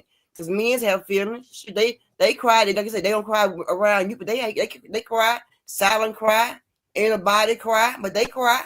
You know, nigga get in the car and cry. You know what I'm saying? Boy, nigga get in the car and say, man, whenever you see, I don't know a lot of ladies, if y'all stay with a man or not, or be around a man or something like that, when he get home, he sit in the car for 15, 10, 20, 30 minutes, and nigga done probably had a little bit of a cry, and nigga done probably listen to, you know what I'm saying? Like, just take some time out before it just be like, you know what I'm saying? Like, sometimes, like, because we experience so much bullshit, sometimes shit, niggas just need love, man. You know what I'm saying? Yeah. Niggas just need love. Like, niggas need a hug. You know what I'm saying? Like, even if you don't come from no woman, you know what I'm saying, and you with your partners or something, like, me and my partners done been long, like we done prayed together. You know what I'm saying? Yeah. Because we don't know each other from the sandbox or from college, and we remember those tough times that we done had. We done seen each other make, like a lot of my college friends, they saw me on campus when I had my baby. They saw me struggle.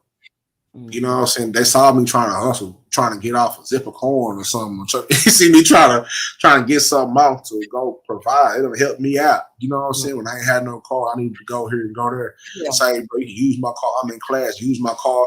And I put, you know what I'm saying? Like, we sat there and were eyewitnesses of watching each other grow up. You know what I'm saying? Some of my good college partners, or even some of my partners from South Dallas, or just from school or something. Like we don't watch each other grow up.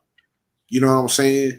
And sometimes when we around each other, like it's one thing, and that's why I say even the communication part, and even back to the black love, it doesn't stop in a relationship, even with your friend group.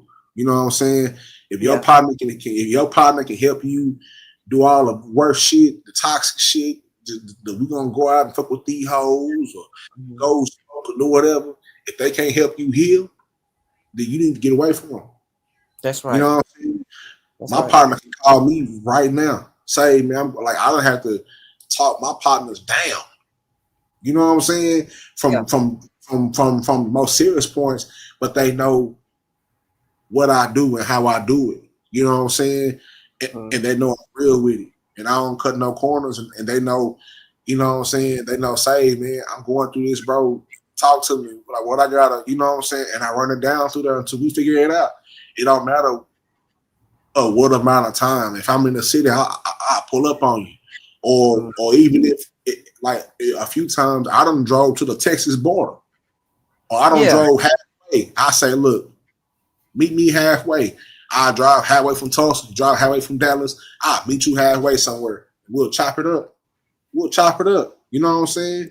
We'll chop it up. Sometimes life get real. Like life will be start lifing on it start lifing on you quick. Yes, Lord. You know what I'm saying? Like life get real. So sometimes you gotta see your partners, you know what I'm saying? And even the ones who I haven't seen in a long time, I'm blessed that we do have social media. We still talk, you know what I'm saying? A lot of us done had kids and got married or just been through life shit, lost, you know what I'm saying? Like everything, like loss and grief can disturb and will disturb any human being. It's inevitable, unfortunately. You know what I'm saying?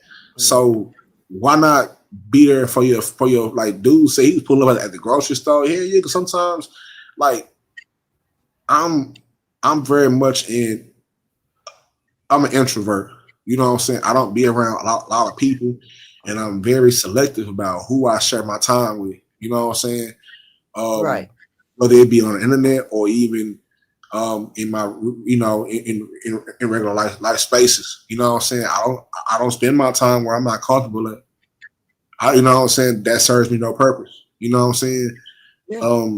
And so with people just being able to pour into somebody and vice versa.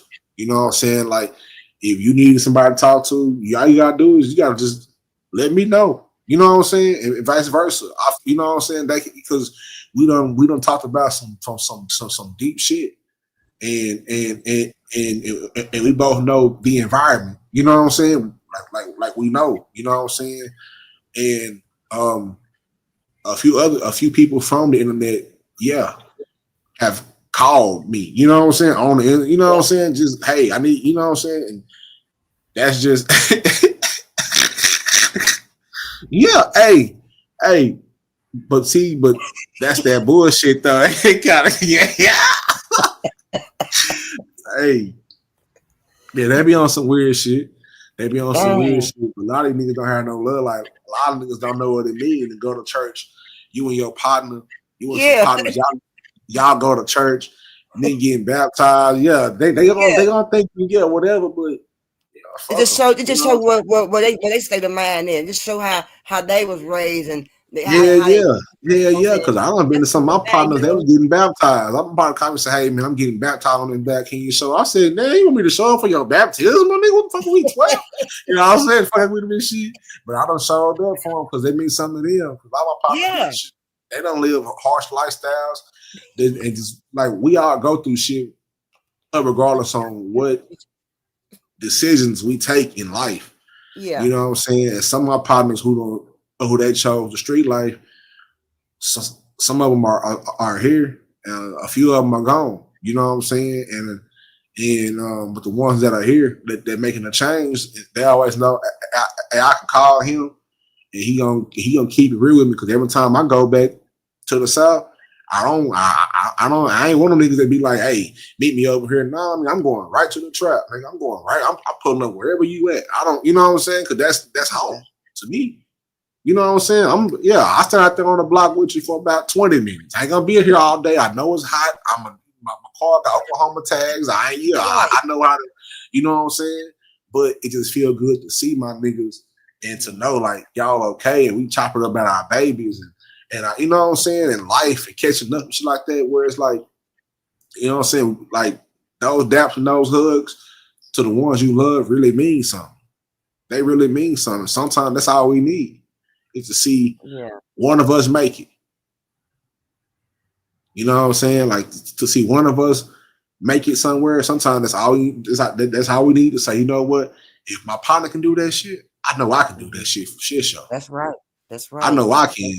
You know what I'm saying? And if you're a good human being, because some niggas be hating on you, but if you're a good human being and like I done had a partner get into the, you know what I'm saying, got to the scratch. You know what I'm saying, getting to it, say, and I was going through a rough time. And I would say, hey, can I, you know what I'm saying, can I get a little whatever? Hey, yeah, I got you. Send over the very next day. And when I got back up on my feet, I sent him some, and then, you know what I'm saying, on top of something. You know what I'm saying? I done sent him back the money and 200 more. Appreciate it, bro.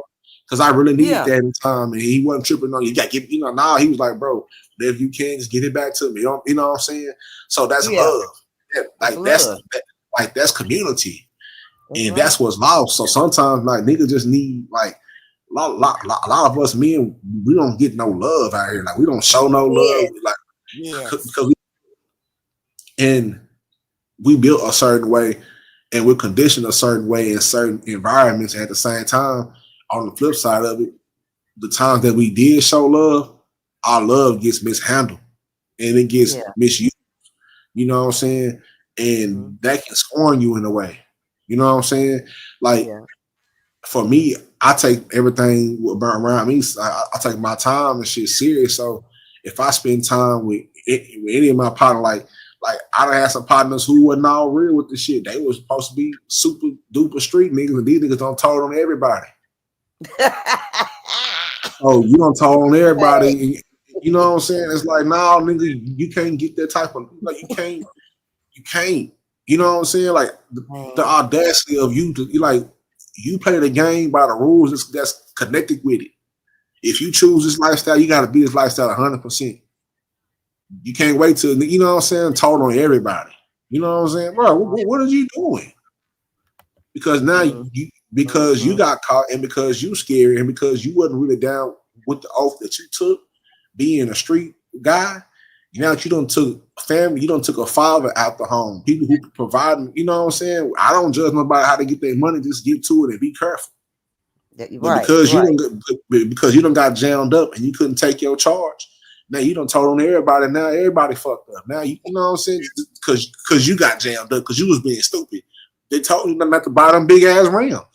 Yeah, missing household up now. You told not to told you nigga everybody good, but you done about the big orange big tangerine Camaro on 28. The law will see you and they see where you're going, stupid. Yeah. So now they got everybody over there. You don't told. Yeah. So we don't have to weed out some of them partners too. You know what I'm saying? You don't hurt it all. Yeah. Just the community of say, man, be careful out here. Even me, even though I ain't no street person, but it's still be careful because we black men. We understand the dangers of just being a black man. Period. Yeah. You know what I'm saying? And we need to get our houses back up because the Caucasian men broke a lot of houses up, as well as black women as well too. So as black women need to treat our black men more better. Cater to them, cook their meals, make sure their house is clean. Yeah. I mean, I know you might go to work, but still, a man will clean up every now and then, but it's your responsibility. Yeah. If the woman's responsibility to keep the inside clean, and the man's responsibility to keep the outside clean, and the man's responsibility to take the trash out every day when the trash needs to be taken out the house. Mm-hmm. If you cook, I'll wash the dishes. If you clean the bathroom, I'll clean the kitchen. You know what I'm saying? Like it goes hand in hand. You know what I'm saying? it goes hand in hand. But you know what I'm saying? Shout out to that brother for being vulnerable. That's the good thing about these podcasts now, because a lot of black men are able to voice what we couldn't voice. We ain't never had no TV shows. Like all the women had TV shows. Women had Ricky Lake, excuse me, and all type of other shit they can express their feelings on and cry and girl. You know what I'm saying? And all them, Jenny, all that shit. We ain't never had that shit. We had Montel, but he was on bullshit. Marv was on bullshit. Montel wasn't doing nothing. Jerry was on bullshit. Yeah. Montel. He was on bull crap, all them, everybody was on Will Cole was on bullshit. Judge Joe Brown was on bullshit. All these was on bullshit. Back in the day, But we never had that until the podcast came out. And that's the good side of it about being able to express that. Is now like the young brother was able to say, my nigga, I was needed a hug. Nigga, like sometimes that's because now we feel comfortable to say that. Like even doing and putting down what I done put down over the last few years, I understood the totality of what I was doing because I'm going against the grain of what society does.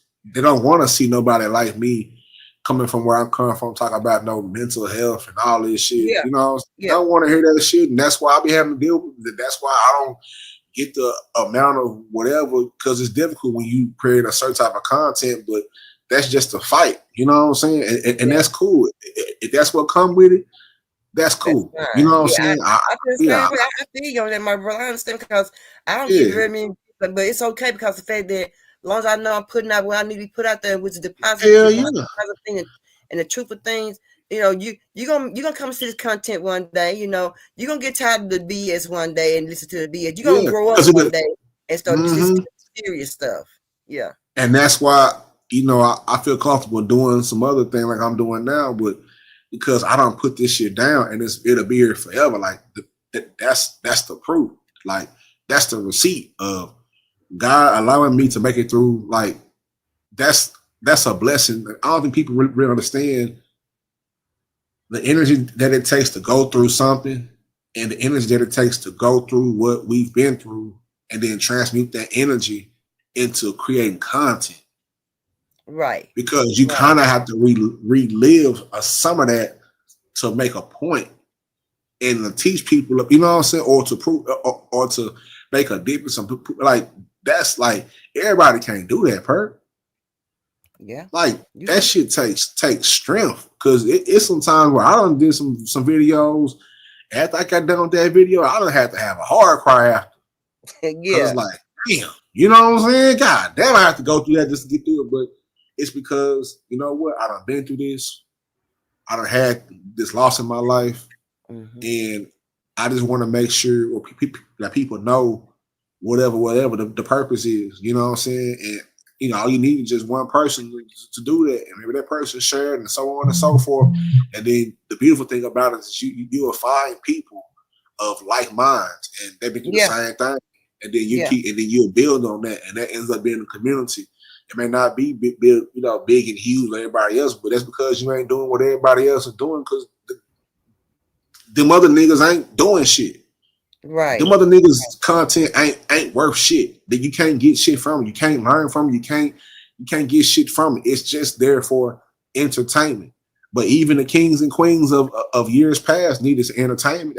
That's when they brought the court justice in. Hey, come on, y'all bring y'all ass in here and do some shit. Go spit on your head or something. You know what I'm saying? That's why niggas was like, hey, we need this nigga go fight a tiger, nigga. Entertain. So we need like we don't need them, but for the sake of being a human being, that part of entertainment and bullshit is a balance. Everything is a balance. Like I can't be serious all the time, and I'm a humorous person at times. So yeah, I'm gonna see some bullshit. I'm gonna laugh and get my laugh on. After that, cut that shit out, go to bed. You know what I'm saying? You know what I'm saying? But it takes a lot of energy to do what we do, and especially you, because you 10 toes down with it. You know what I'm saying? When I posted that video, me and you had the last one, my partner said, yeah, I know, I done seen that lady before. I thought she was crazy. No, she ain't crazy. Don't have an eye, nigga. Goddamn, you know what I'm saying? But he said, yeah, she was out there. Called the bitch outside. Yeah, she be out there. you be no hand warmers, nigga. What type of nigga is you? You know what I'm saying? What type of nigga is you? Because I told her, I was like, nigga, if I live in Dallas, nigga, shit, I'll be down there right with you. Yeah, because it's important. You know what I'm saying? It's important. It's imperative that like that's community. That's something from your heart. You know what I'm saying? A lot of people ain't moving from their heart. They moving off the impulse of just being like, some people are just walking sacks of bones. They just walking like no purpose, no nothing. Like, nigga, you ain't learned nothing. Preach. Ain't no what's bad about it. Have you ever let me see if you know, you're a young man. Have you noticed that what they call the neighborhoods is no longer they no longer call neighborhoods, they call hoods now. Have you noticed that nobody called our neighborhoods no more? Nobody. No, they don't. We are the hoods. But that's only on our side. That's only on our side. Once you go up and go across town, 15 minutes, 30 minutes up across town, they neighborhoods. Right. You'll see the sign. This is the Sunnyvale neighborhood. This is the Dandelion neighborhood. They have a sign, beautiful sign, beautiful streets, whole everything is different on the other side of town. And that's even crazy because I see that here in Tulsa on a smaller scale, you know, because Dallas is so grand and so big in size. But in Tulsa, it's not as big. So it's like a matter of you driving down the street, it be some of the worst shit where first 48 and all that shit be. And then right down the street, 5 minutes down the street, it's a PGA golf course, pretty houses, pretty lawns, brand new grass. It's like, damn. And it took me to come to here to realize, like, damn, bro, this shit is fucked off. And it's quick because of the scale is smaller. So it's like, damn, man, they know what this doing. Like, this is all this shit is by design. It's by design. But you know, it's just fair to say that we mess our own neighborhood up. We trash our own neighborhood as far as cars and trash and front yard grass. We grew around to the front of the front door and folks standing outside smoking weed and hanging out.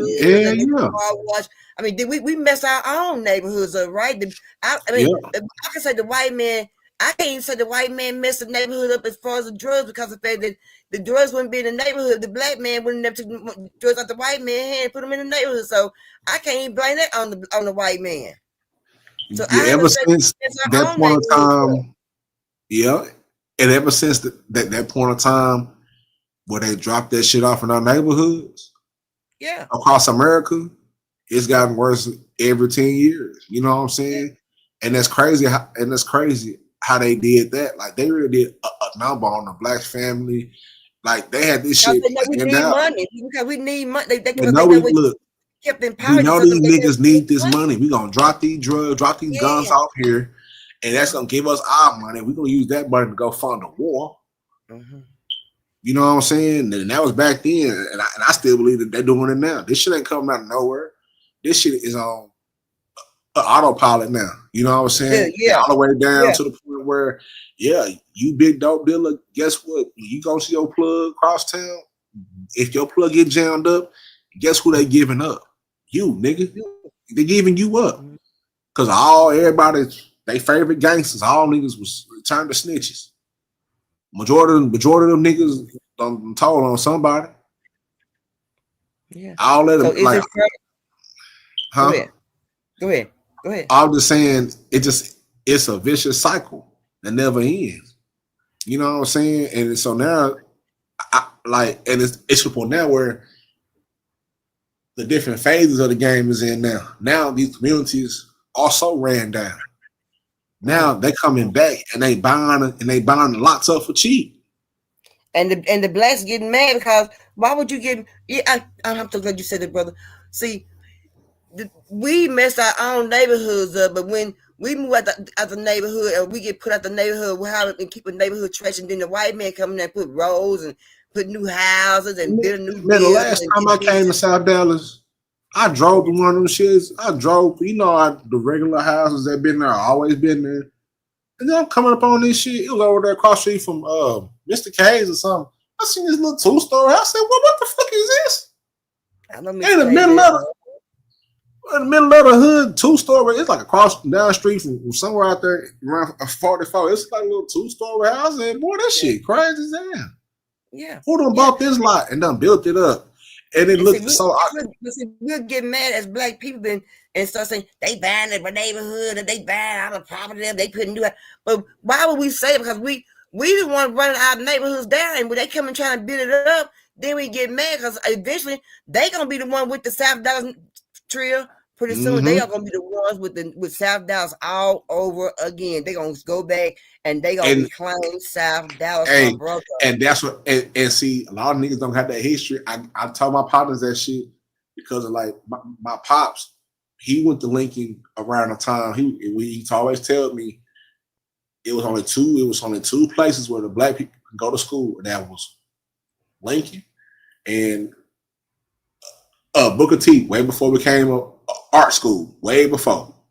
That's the only two places people can go. Like if you going to high school at, you know what I'm saying? And that whole area around Madison, that was Forest Avenue, and that was white. Park Road, all that shit was white. Cotton Bowl, all that shit was white. All that shit was white. You know what I'm saying? And he explained to me just the move and you know what I'm saying, with all that shit. Like I want to say it was sometime in the 70s. That's when the Cowboys moved from the Cotton Bowl to Irving. Everything just moved outwards. Yeah. Everything moved outwards. And then we filled it in. And so then we pushed them out to Frisco's and Planos and Duncanvilles and all that. And they kept going out and out and out. And that's why you know what I'm saying? But like you said, they come and get this shit back. You think that, man, they don't like the fact that the state fair of Texas and South Dallas. Yeah. They try to when they zoom that camera out when Texas and OU play there, they don't turn that camera around to show you the other side. They keep that shit right there. We don't want to show you, but boy, if we take this drone down the street, two partners and all that over there, it's over. If you take this drone too far down, you're gonna see over here. He got his house full of car parking lot. Yeah. The niggas and the young niggas, they Apple tagging and shit. You gonna see some shit. Yeah, you gonna see some shit over there. Well, yeah, and that's why. Right after that game was over with, either they go to the fair or they get their ass up out of there. We gone. We back up 70. We back up 35. If we party, we gonna party in downtown. We gotta get away from this area. Some of them might stay, get some barbecue, do some other shit because they with the shit and they know what's going on. I don't know. We don't know what's going on over here. This shit is not what they. You know what I'm saying? The first time people like my partner was for their first time going. I said, look. Y'all going to the Cotton Bowl? Oh, we going. I said, bro, I'm gonna tell you this. That shit in South Dallas. I'm gonna tell you where to park your car at, where it'll be safe. You know what I'm saying? Because you were out of town. I'm telling you, you'll walk in with that OU shit on, and they're gonna see you like lunch meat, nigga. Looking around, looking goofy as hell. I don't look goofy as hell. I'm gonna tell you where to park at, nigga. Trust me. And the first time they didn't do it, and they got their car broken into. I said, they came at the car. I said, I told you, stupid ass nigga. I told you, nigga. I'm telling you. That's my. I said, he want you. I said, bro, that's 10 minutes from where I grew up at. I grew up on Pine Street. I could walk. I used to walk to the fair. Yeah. I probably used to walk from Lego Park right to the fair. Walk home. Everybody chilling at the Bank of America. Everybody over there chilling. Yeah, Bank of America, whatever. Yeah, don't go over there bullshit. Get your money on. Get it out. Don't go over there. Yeah, don't do that. Go, it's a fiesta over there. Get in there, get out. Yeah, y'all get y'all get the black love back together in the neighborhood, y'all, and y'all quit treating these men bad and quit not letting them see their kids. Y'all treat these men like they supposed to be treating, and maybe y'all can get what y'all need to get if you treat them the right way with no conflicts, something like that. Yeah. Because you'll get a whole lot more. I'm telling you, I'm trying to. That's the thing is most of these chicks don't understand that. Like it's and some do, and they fuck the game off. You know what I'm saying? Because they take that shit and they manipulate. It's some dudes that don't care and they so low on self-esteem. They know that, you know what I'm saying? They gonna pay and do, you know what I'm saying? They're gonna do whatever. But if it's some people that just all you need is a little love, and sometimes all the women needs a little love too. They ain't never had no man show them how to love. And so just learning how to receive the love for both parties is what's important. Is learning how to communicate. And so gotta get look therapy couples, go and get look couples therapy, go and find out, you know what I'm saying, whatever, and do that because it's important, especially going forward into this new age. We still behind the 8 ball, but this shit ain't did nothing yet. It about to turn up. Yeah. And now we having kids, and now these kids are in a whole different world than we grew up in. You know what I'm saying? So it's different. You know what I'm saying? It's so different. And for the sake of the babies, we got to teach them what it really is and show them love. Yeah. Because it's dangerous out here. These young folks out here, man, man. They like how people were saying when my generation was growing up, how the people were saying, oh, the OGs didn't do it. That's how I kind of feel now. We missed a step, another step. So that's 2 steps missed. Because where did we go wrong at? Where, you know what I'm saying, where society, it kicked up a notch and it created more distractions than ever. And it keep us distracted all day, every day with nothing. See, when it get down to past my era, when it get down to people, I guess when it get down to people in from 40, I guess from 50 down that's married. There's not no good steady household between black men and black women right now.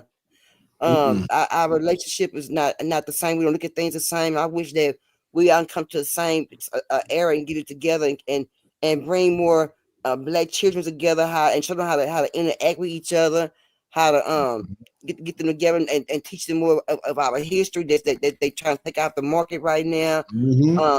Put more things into our kids and build our community up with black love, black standards, black growth.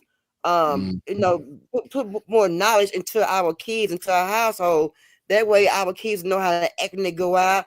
They know how to handle themselves when they go out, especially the men's right now, because right now the black men is being more targeted than anybody. So that need to be taught in the household, and a man need to teach that to his kid, his son. Some say sons, how to conduct themselves when they go out and be interacting with one of the crazy police and things like this. So we need our black men, our black fathers in the house with these black young boys, teaching them the right things and the right things to do instead of them out there running the street, coming home at 12 o'clock at night.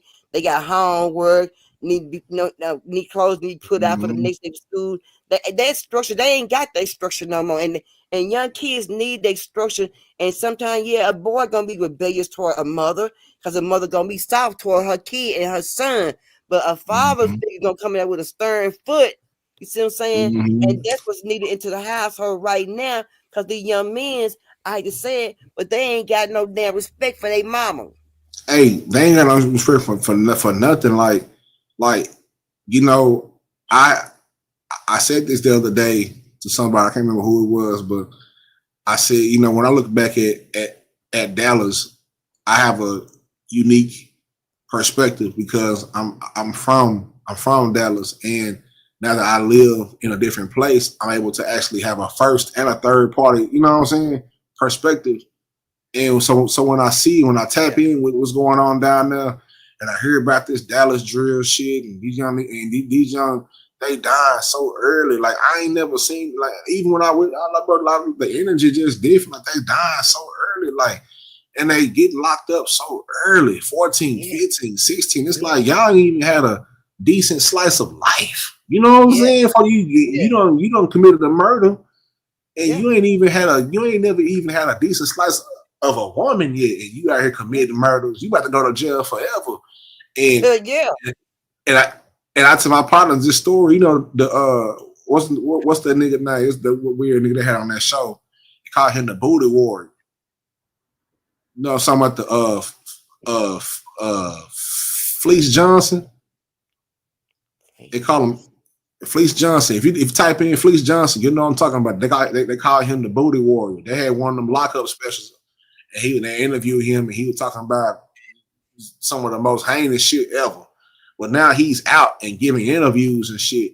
But the first interview, one of them he gave, he was talking about how he got locked up so young that he didn't know what love from a woman was. Because he got locked up when he was like 16 or 17 off a robbery and a murder or something.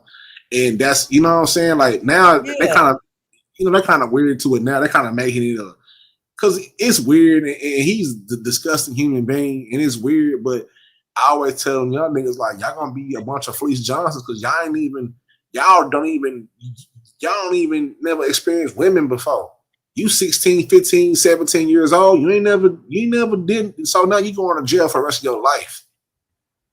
So a whole bunch of Fleece Johnsons, a whole bunch of, man, and young niggas think I'm funny, but I'll be serious as hell. Yeah. I'll be dead shit like, yeah, it's funny when you watch the interviews and he making fun of it now, but that's not a funny thing to talk about is male on male rape in prison and having boyfriends. That's not funny. That shit is weird. Like some of that shit is a little funny, but that shit's sad. It is sad. But the first interview he had when he was fresh out, this shit was like he was saying like I got locked up so young. He didn't even get a chance to be with a woman. So when you locked up that, you know what I'm saying, and the way he explained it, and it was like, damn. I didn't want to watch it, but I had to watch it because once he said that, he was locked up so young. Yeah, it brought me to these young guys. They committing these murders so young. They doing this little drill rap or whatever they doing so young, and they in jail for the rest of their life. They gonna be the Fleece Johnson. Yeah. And it's sad because I feel like where did it go wrong? Where did you see it? If you sit back and just think about, dang, where did it go wrong at? What step I missed teaching in my son's life to where he's in prison what kids I let him hang around the wrong category of kids to where, he's in this, in this position right now. It gets like that. It hits you like that. You have to think about it. It has to cross your mind. Yeah. Cause I tell you this all the time. I even tell my son, I was like, shit, I got lucky. I used to be in spots where it was dangerous to be in. You know what I'm saying? Where a shooting might have happened, and I didn't think nothing of it because that's just the environment. You know what I'm saying? Something might have happened there, or I'm somewhere off in the hood, off in the trap. The people can run in here any moment. You know what I'm saying? Mm-hmm. And this cocaine, that you know what I'm saying? Bricks of weed, scales, you know what I'm saying? If they get locked up, I get locked. You know what I'm saying? Like they ain't gonna give a damn. Like, oh, he's a good boy. No, you accessory. So you can easily like, well, you're gonna have to, you know what I'm saying? So I was blessed to never happen. You know what I'm saying? But I think about those kids where they were the wrong person at the wrong time. You know what I'm saying? Like little shit like that. Like even like, you know what I'm saying? Like any of them, they could have been me. Could have been me. Yeah. Could have been me. And that's what I think about all the time. So and I know you do too. You know what I'm saying? And so when we go out here with these young men and you see them, I lost some of my partners young, you know what I'm saying, and things like that. So they be going through my mind all the time. It's like, damn. Yeah. You know what I'm saying? Like, damn. You know what I'm saying? Like, even the thing involved, nothing, they can be in the wrong place, wrong time. Or just like I was watching Gilly and Shannon Sharp interview. He was talking about his son, you know what I'm saying, and what happened to him. And he was saying he just pulled up over there with his partners, probably was there 5 minutes, ended up in the midst of something that he had nothing, you know what I'm saying, nothing to do with. Yeah. Mm-hmm. Wrong place, wrong time. You know what I'm saying? He wasn't, so, you know what I'm saying? So, I be praying, like when I pray for myself, I pray for my loved ones, everybody that got love for me. Mm-hmm. Mm-hmm. And all these young men out here, all these babies out here, I call them babies now. I'm 34, I got cracks in my beard now. They call me, I don't went the other day and they called me OG. Nigga said, excuse me, OG. I was that nigga like, nigga. You know what I'm saying? I'm over here by a quick trip. Slushing the nigga said, excuse me, OG. You know what I'm saying? I said, OG. Like in my head, I'm like, damn, but I thought about like, nigga, I'm 34, nigga, I'm be 35 come June. So like, yeah, nigga, to a nigga that's in his young 20s, you OG, nigga, you up, nigga. Nigga, you got grades. Y'all got grades in my beard. So I'm like, hell yeah, I'm up, nigga, something. But at the same time, I think that's a term of endearment sometimes because, man, I done been here. Like, I think about that shit all the time. Like, my pops, he 81 years old. Like, he done been here for 8 decades of life. Like, from like 81, he was born 1943. So he done 50s, 60s, 70s, 80s. You know what I'm saying? Like, that's a lot of decades to be here. So every single breath I take is a blessing. I know some of my partners and people that I love, somebody they not here. So let me do this shit for them too while I'm at it. You know what I'm saying? And even when you tap in on a spiritual level, I mean, everywhere I go, it's more than me just walking. It's more than me just around. Yeah. I can't, you know, so we can see them, but we can feel them because their energy never goes nowhere. You know what I'm saying? We can feel them. And once we get tapped in to that certain level, we can start, you know what I'm saying? We'll start noticing shit and it'll shit be different. They'll send us signs and send us in directions and be, you know what I'm saying? They'll be our guardians. They watching us from the other side. Yeah. But you know what I'm saying? These sisters need them to start speaking to these brothers, quit calling these men bitches and hoes, because that's the most disrespect you can do to a man is call him a bitch and a hoe out his name, and you a woman, and y'all need to cut that out because it's ugly. It's ugly on your behalf. It's not breaking a man down. It's really making you look stupid.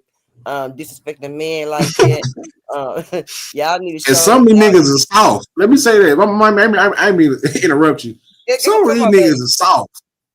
I'm just saying some of these niggas are soft. So you gotta know you dealing with a nigga who's soft. He might go upside your head or something. Call that man a bitch, and he don't know how to act. You done got with one of these. He done did some. You know what I'm saying? Some of these niggas don't know how to just walk away. You know what I'm saying? Yeah. You done call the man out of his name, and he done did something like I be seeing him on the news every day.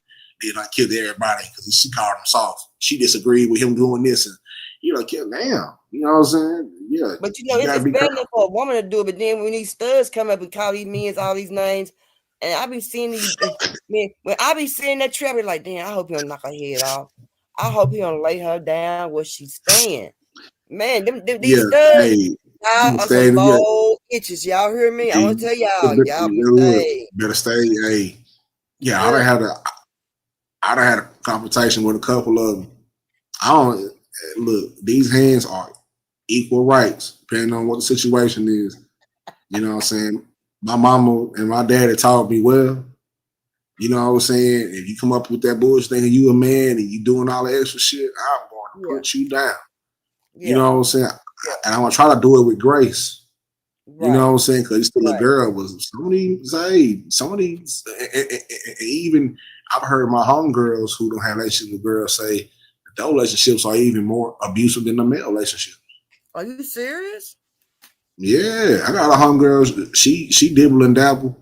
I tell her all the time. So you got to choose a side. You can't be, you know what I'm saying? But she had to get up out some shit where she was with this chick. You know what I'm saying? So she had the look. You know, the look, typical stud look. Goddamn ball. Yeah, had a ball fade with the wave. All type of shit was beating her. Getting beat. She was getting beat. They was in there fighting and shit. I said, that shit, dang. I said, you gotta stop. Why mess with another woman and not mess with, why mess with another woman who's violent like that and you just I mean, you just might be good just be by your damn self then. The way I feel. Yeah. I don't even. It's something like when she tried to explain it to me, I listen, but I don't understand because that's a whole different level. That's a whole different way of thinking. I don't even want to go down. But like I tell her, I was like, that's not cool either. Like that kid, you know what I'm saying? But like from what she tell me, shit, that shit is, you know what I'm saying, worse because I didn't know I it guess was it, worse than the man. I didn't know it was worse than the man yeah, that shit. relationship from a woman. And I be trolling her. I be sending her Bible scripture. Yeah, y'all read the Bible. Go read it. Let's go, Go read Trill. it.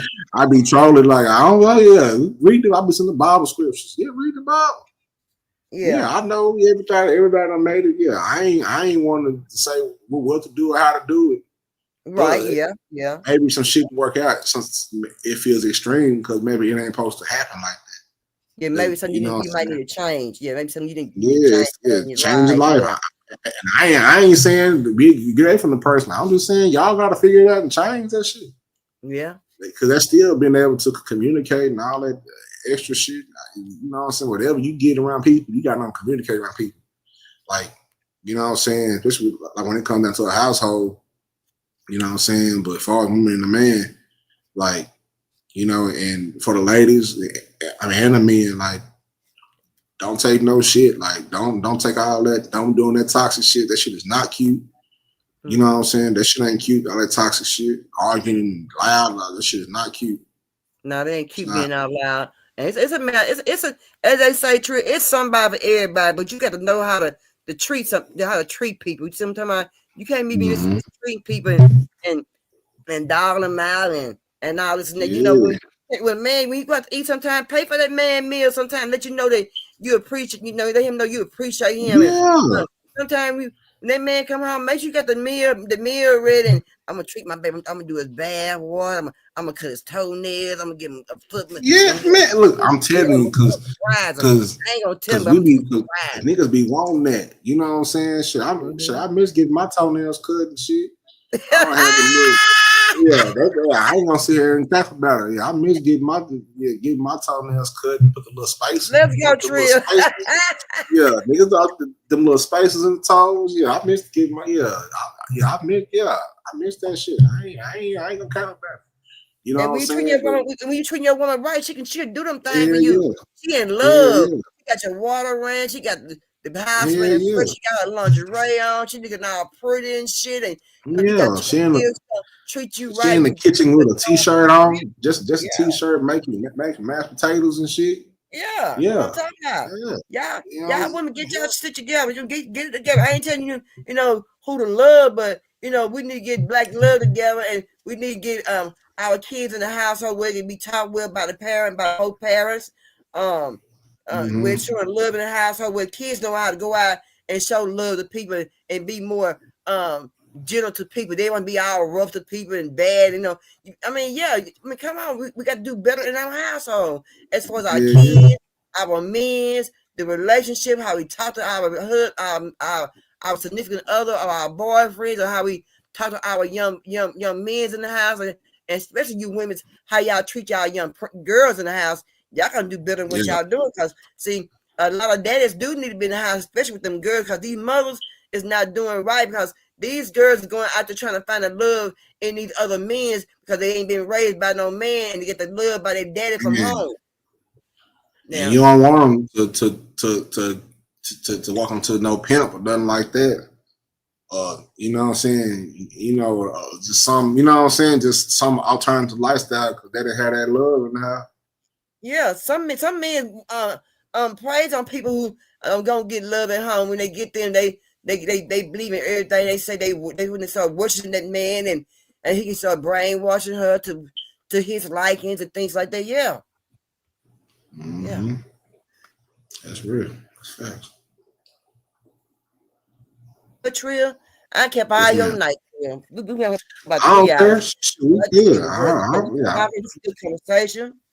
Yeah, I wasn't doing shit that way. I really appreciate how to be loved and how to talk to people, and people need to be educated. You know, they need to be educated again. And can I just say this right here? I remember back in the day, Trill. I'm just in church, for example. When we went to church, we had our skirts below our knee. We had stockings on. That's over with. That's over with. You heard me. And that's a whole other thing. You couldn't see the crease in our breasts, sisters. Our straight man. Say, look out, say. And that's women. And And that's the other thing, you know what I'm saying, is like as men, like we see, like I open my phone right now, I can see all type of ass shaking. And if I go on Twitter, they butt booty naked right there. So we, you know, all that does is desensitize us from each other's body being sacred. You know what I'm saying? The body was so sacred, like you had to do the right things for a woman, like to allow somebody to, you know what I'm saying, to receive a man and for you to, you know what I'm saying, and vice versa. It used to be special. Don't nobody value that shit because it's everywhere now. You know what I'm saying? Like I done seen some shit where it's like, damn, I'm not gonna lie, like I'm desensitized to ass shaking. I'm always watching, but it's like it used to mean something when I was a kid. Now that shit is every day. That shit like water, oxygen. And it's, you know what I'm saying? And because I'm a man, you know what I'm saying? Right. I'm all the way man. I'm gonna sit there and watch that shit. And now my algorithm fucked up. Now I gotta like even fix my algorithm because now I don't watch this video. Now they gonna show me nothing but ass on my IG. Now I gotta clean my. You know what I'm saying? They don't show that. It done got the OnlyFans link in the corner. Yeah, they bust it open. And on Twitter, it's way worse. That's why I say on Twitter. Twitter's out of control. Say, look at me. Say. The only reason I get on Twitter is for my platform shit. But one moment I'll be looking at some highlights or reading some shit. The next moment, it's a woman with a hole doing something strange to a can of Red Bull. I'll be like, what in the? Here's some shit that like this some devilish shit over here. Twitter is a freaky website. Very Elon got that shit. Elon got that shit turned up over there. I said, this nigga's a wild boy, man. It's too much. Yeah, and I had to not recommend. Get this shit out of my ear. I'll be hitting it. It don't matter how many times you hit that. Don't recommend this shit. It's gonna be there. And I was just want to say right before I get off here off line. You side chicks and mess with these married men. Let these men stay at home and raise their kids, raise their children up. Y'all take y'all asses on somewhere else and and get you a single man. You can't get a single man because you want too much. You too costly. Or if you totally confident in just being a side, have some respect. Yeah. Because some women just want to be the side. They don't want to be. Now I've been seeing videos, with these side chicks been they've been disrespectful to these wives around here, to the household women. Because sometimes, depending on what the man is, he don't probably tell her, I got a little, I got a little, I got a little piece over here, whatever, you know what I'm saying? And some women, don't mind it, some of them do, but it's like, once shit go wrong or something like that, now she done called the wife, and now you doing too much. You gotta play it. You know what I'm saying? It's like everybody can't be the main. Like everybody can't be the steak or the chicken. Somebody got to be the mashed potatoes or the macaroni and cheese. Is if you gonna do that, you gotta do that and hold it down. If you're gonna do that, I don't recommend doing Teresa, that. play your role. You gonna play your role, play it right. Teresa, you gonna play your role as side chick, play it well. Because these days, majority of the time, shit. When I talk to a woman, especially when you dating and you trying to figure out, like, nigga, you ain't the only one. You know what I'm saying? You ain't the only one. She got about 4 or 5 other niggas. You probably gonna have about 2 or 3 other. You know what I'm saying? Oh yeah. But you just gotta be careful and be safe. You know what I'm saying? Be careful, be safe, and don't be dramatic. You know what I'm saying? Causing chaos. Sit down. You know what I'm saying? Go do a crossword puzzle. Know your role. Participated in. Right. Because I don't see them on the internet. You know what I'm saying? Like boys be getting put in the cross, and sometimes it's just sloppy work. Niggas just don't care. You know what I'm saying? He done say some shit, and he done cut the chick off from getting some money. Now she done went and called the wife, put her at the wife's job. Now the wife is like, nigga, you know what I'm saying? And now you getting divorced. Now you done lost both of your chicks. Yeah, you ain't got nobody. You ain't got nobody. And you losing money. You done lost your dog, house, car. It's cheaper to keep her. Yeah. So you gotta go ahead and keep that shit real with her at that point, and whether it depending on what she say, okay, everybody know what everybody's sitting at. Sometimes it's just a matter of communication. That's right. But y'all heard from this young man. Hey, y'all know what y'all need to do. Y'all black men, I can tell y'all, don't let these women treat y'all bad, and just understand. You know, you can do well. You can do well by yourself. Trust me, you can live by yourself. You don't have to have a woman to validate you. You can validate your own self. So don't just think because you got a one relationship, you can jump into another relationship. No, take your time. Put yourself on a journey to learn yourself, to know yourself, self-love yourself, get yourself some self-care. You know, go out and date, enjoy it. Go out, eat popcorn, go look at some stuff, do something different. You try to just jump into a relationship immediately because of the fact that I feel that if you give yourself some time and give yourself time to know that next person, it might be the right relationship for you. You see what I'm saying? You just can't jump into that. See, right now, I think that we are rushed to, right now, it's winter time, and we all know winter time come, a man trying to find somewhere to stay. He on the street trying to find somewhere to stay. Now, when April, May come, income tax time, Yeah, I was just about to say that it's winter time and tax time. You know, this is the time for what them niggas is praying on and say, y'all better be careful, man, niggas. Right, it's winter time. You know, they hug, they snuggle bunny. You know, and we already know Christmas, December, January, income tax time. So he gonna lay low. You better lay low. He gonna lay low, right? And while he lay low, the income tax money gonna come in. He gonna get the rims, his big screen on his in the car. He gonna get his windows tinted. Oh, he gonna be a shiz and nizzle. He gonna be matching from feet all the way to his head here. Hey, because all he needs is a new transmission in that slab he got up in the driveway. That's it. That's what I'm talking about. And then after that, if the further say Tria, after that, if the further say that summertime came out, spring and birds flying and butterflies and shit and bees. You know, now you finna get your shit. You finna move on because you done see something a little bit better that caught your eye. You hear me? Now you gonna move on to somebody else. And that one time since you're settling in, it's gonna be just like that. Am I wrong? Am I right, brother? Nah, hey, you right, boy. Hey, cause he coming down now. He slapped out. He done took some of that money and done bought him a little whatever, bought him a little packet. He done flipped. Yeah. The turned it over. Yeah. He came up. Yeah, he done came up a little bit. So he's like you said, tinny. All he needed was a transmission and a paint job. He did everything. So he got the money for that now, and now he just starts looking stupid. Now it's May. It's the end of May. And he like, you know what? I don't think it's gonna work out. And you like, well, wait a minute, nigga. I just gave you $3,000 and just paid for it. Yeah, but you know what, man? I don't know. Out of there. Yeah. Then you see him coming down. Now he slapped out. He done got the box Chevy in the car, and then you gonna you gonna put the box Chevy on them floaters and them float mouses. He coming down the street, coming down. You know, sitting at the and the whole time she plotting though. She plotting. Oh, he riding hose. Yeah, she gonna put it on flat, knock windows out and everything now. Yeah, everything. Yeah, everything. Now. Yeah. Oh, you got the whole. Now you short. Because you only got about 7,000. Now you done gave him 3,000. Y'all done went half on him. You gave him 3,500.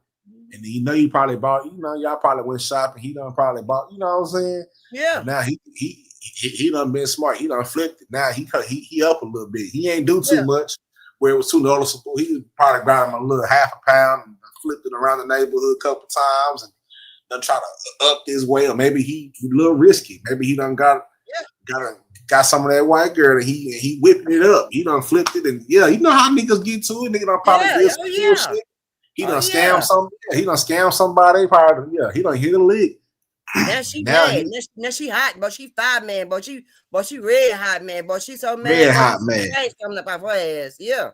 And then he come with you on like an off day, like a Tuesday. Like, I don't know if it's gonna work out, or he just making up bullshit arguments. Yeah, you know what I'm saying. He done got you. You know. Yeah. Yeah, he everything. Tinted up too, 5%. Ooh, he coming down. Yeah. Hell yeah. Now you Candy black. You ain't got Yeah. Yeah. Candy blue. He posted up at the park. He at the park leaning on his shit when you drive with the chick leaning on. Yeah, you know, ooh, man, say. Yeah. I've seen some boys have to deal with some situations. I have too, Trill. Man, I see some ugly shit. Man, I see some ugly shit go on behind something like that right there. You hear me? So, and these days, these women, they told pistol, so you might get shot. That's a dangerous game. I wouldn't be doing that. I wouldn't be doing that because they shooting shit up now. They just as bad as some of these niggas out here. Yeah. They kill everybody too. Shit. Everybody gone. You side chick. I think it's like that because women feel like they ain't got no man they can call on to even protect themselves. So we got to have our own protection. We got to protect ourselves because you ain't got many black men that gonna stand up for a black woman. Some of them just be sitting back and watching in the cut, just like what's going. Like for instance, I seen a video where this white man pulled a gun out on this black lady.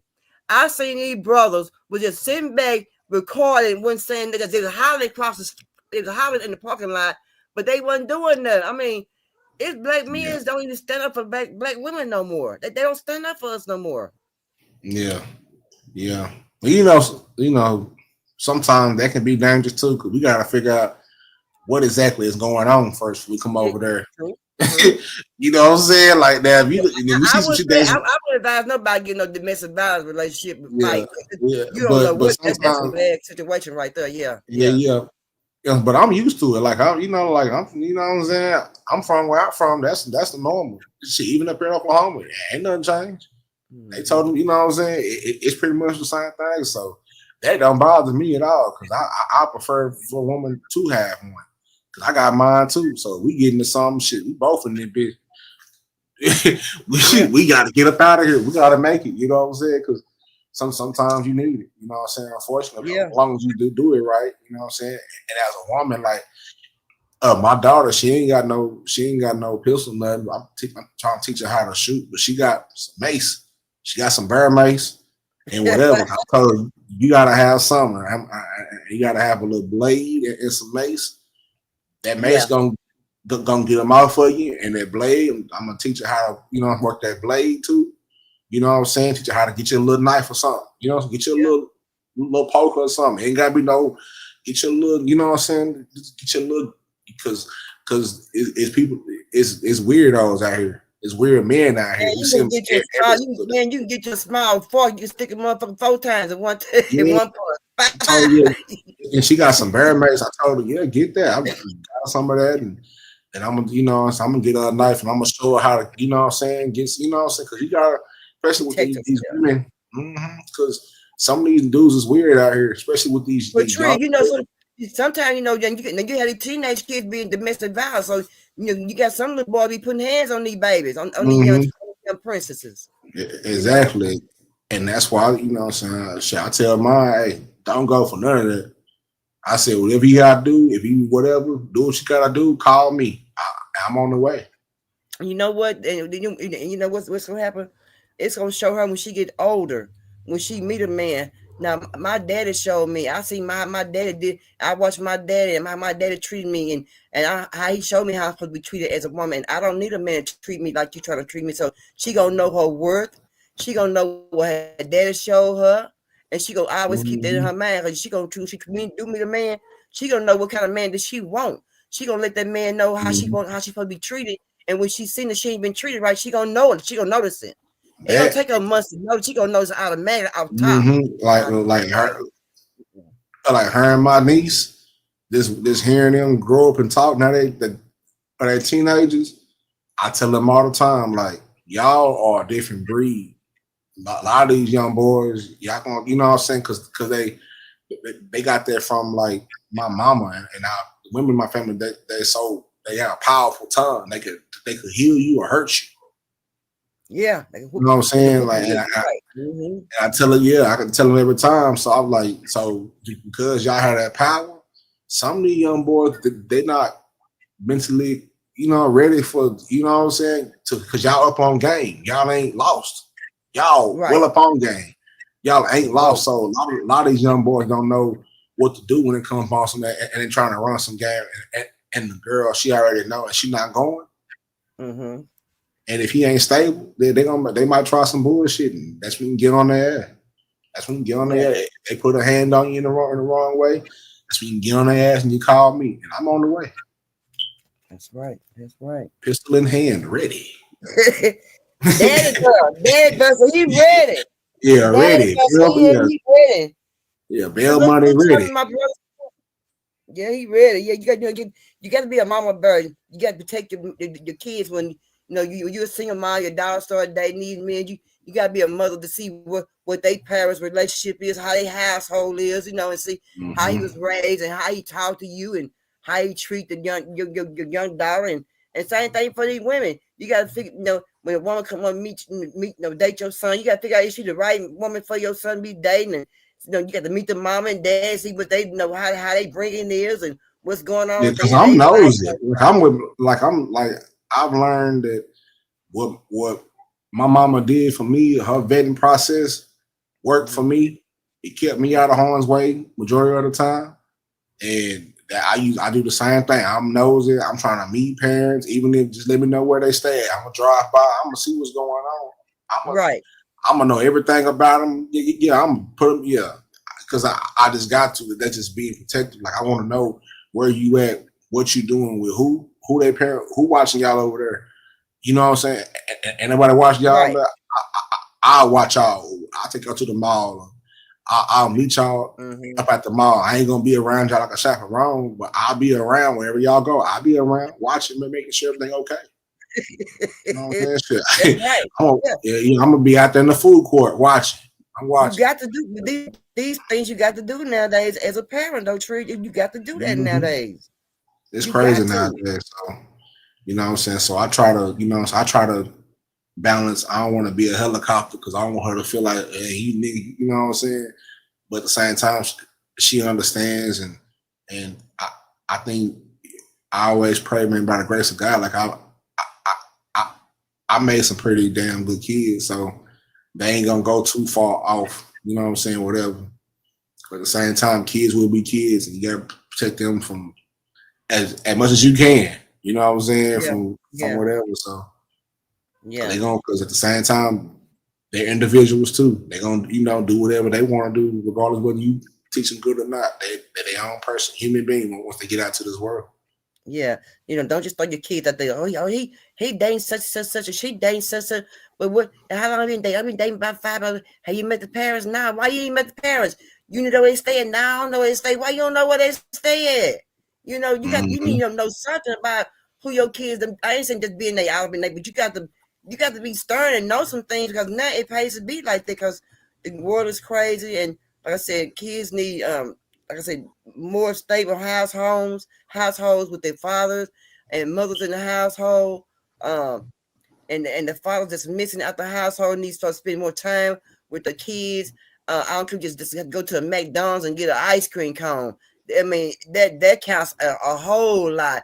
They get older, they repeat that back to their kid. You know what I'm saying? I mean, me and my dad, we spent some time with me. We just got ice cream. That meant a whole lot, things like that. You know what I'm saying? So, spend time with your young men if you can. And you ladies, let these men spend time with their kids. And y'all quit acting ignorant and acting selfish and money hungry and child support money. I don't care if that man ain't paying child support. He might not got the money right now to pay child support.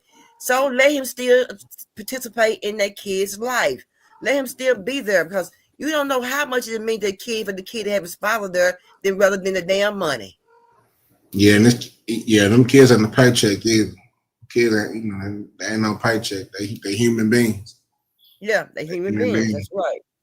They human beings. Well, Trim, to get up off here, anything you want to say before we get up off here, man? I just want to say thank you. Oh, you're welcome. Glad you came over here to the platform. You know what I'm saying? Thank you for inviting me to the platform.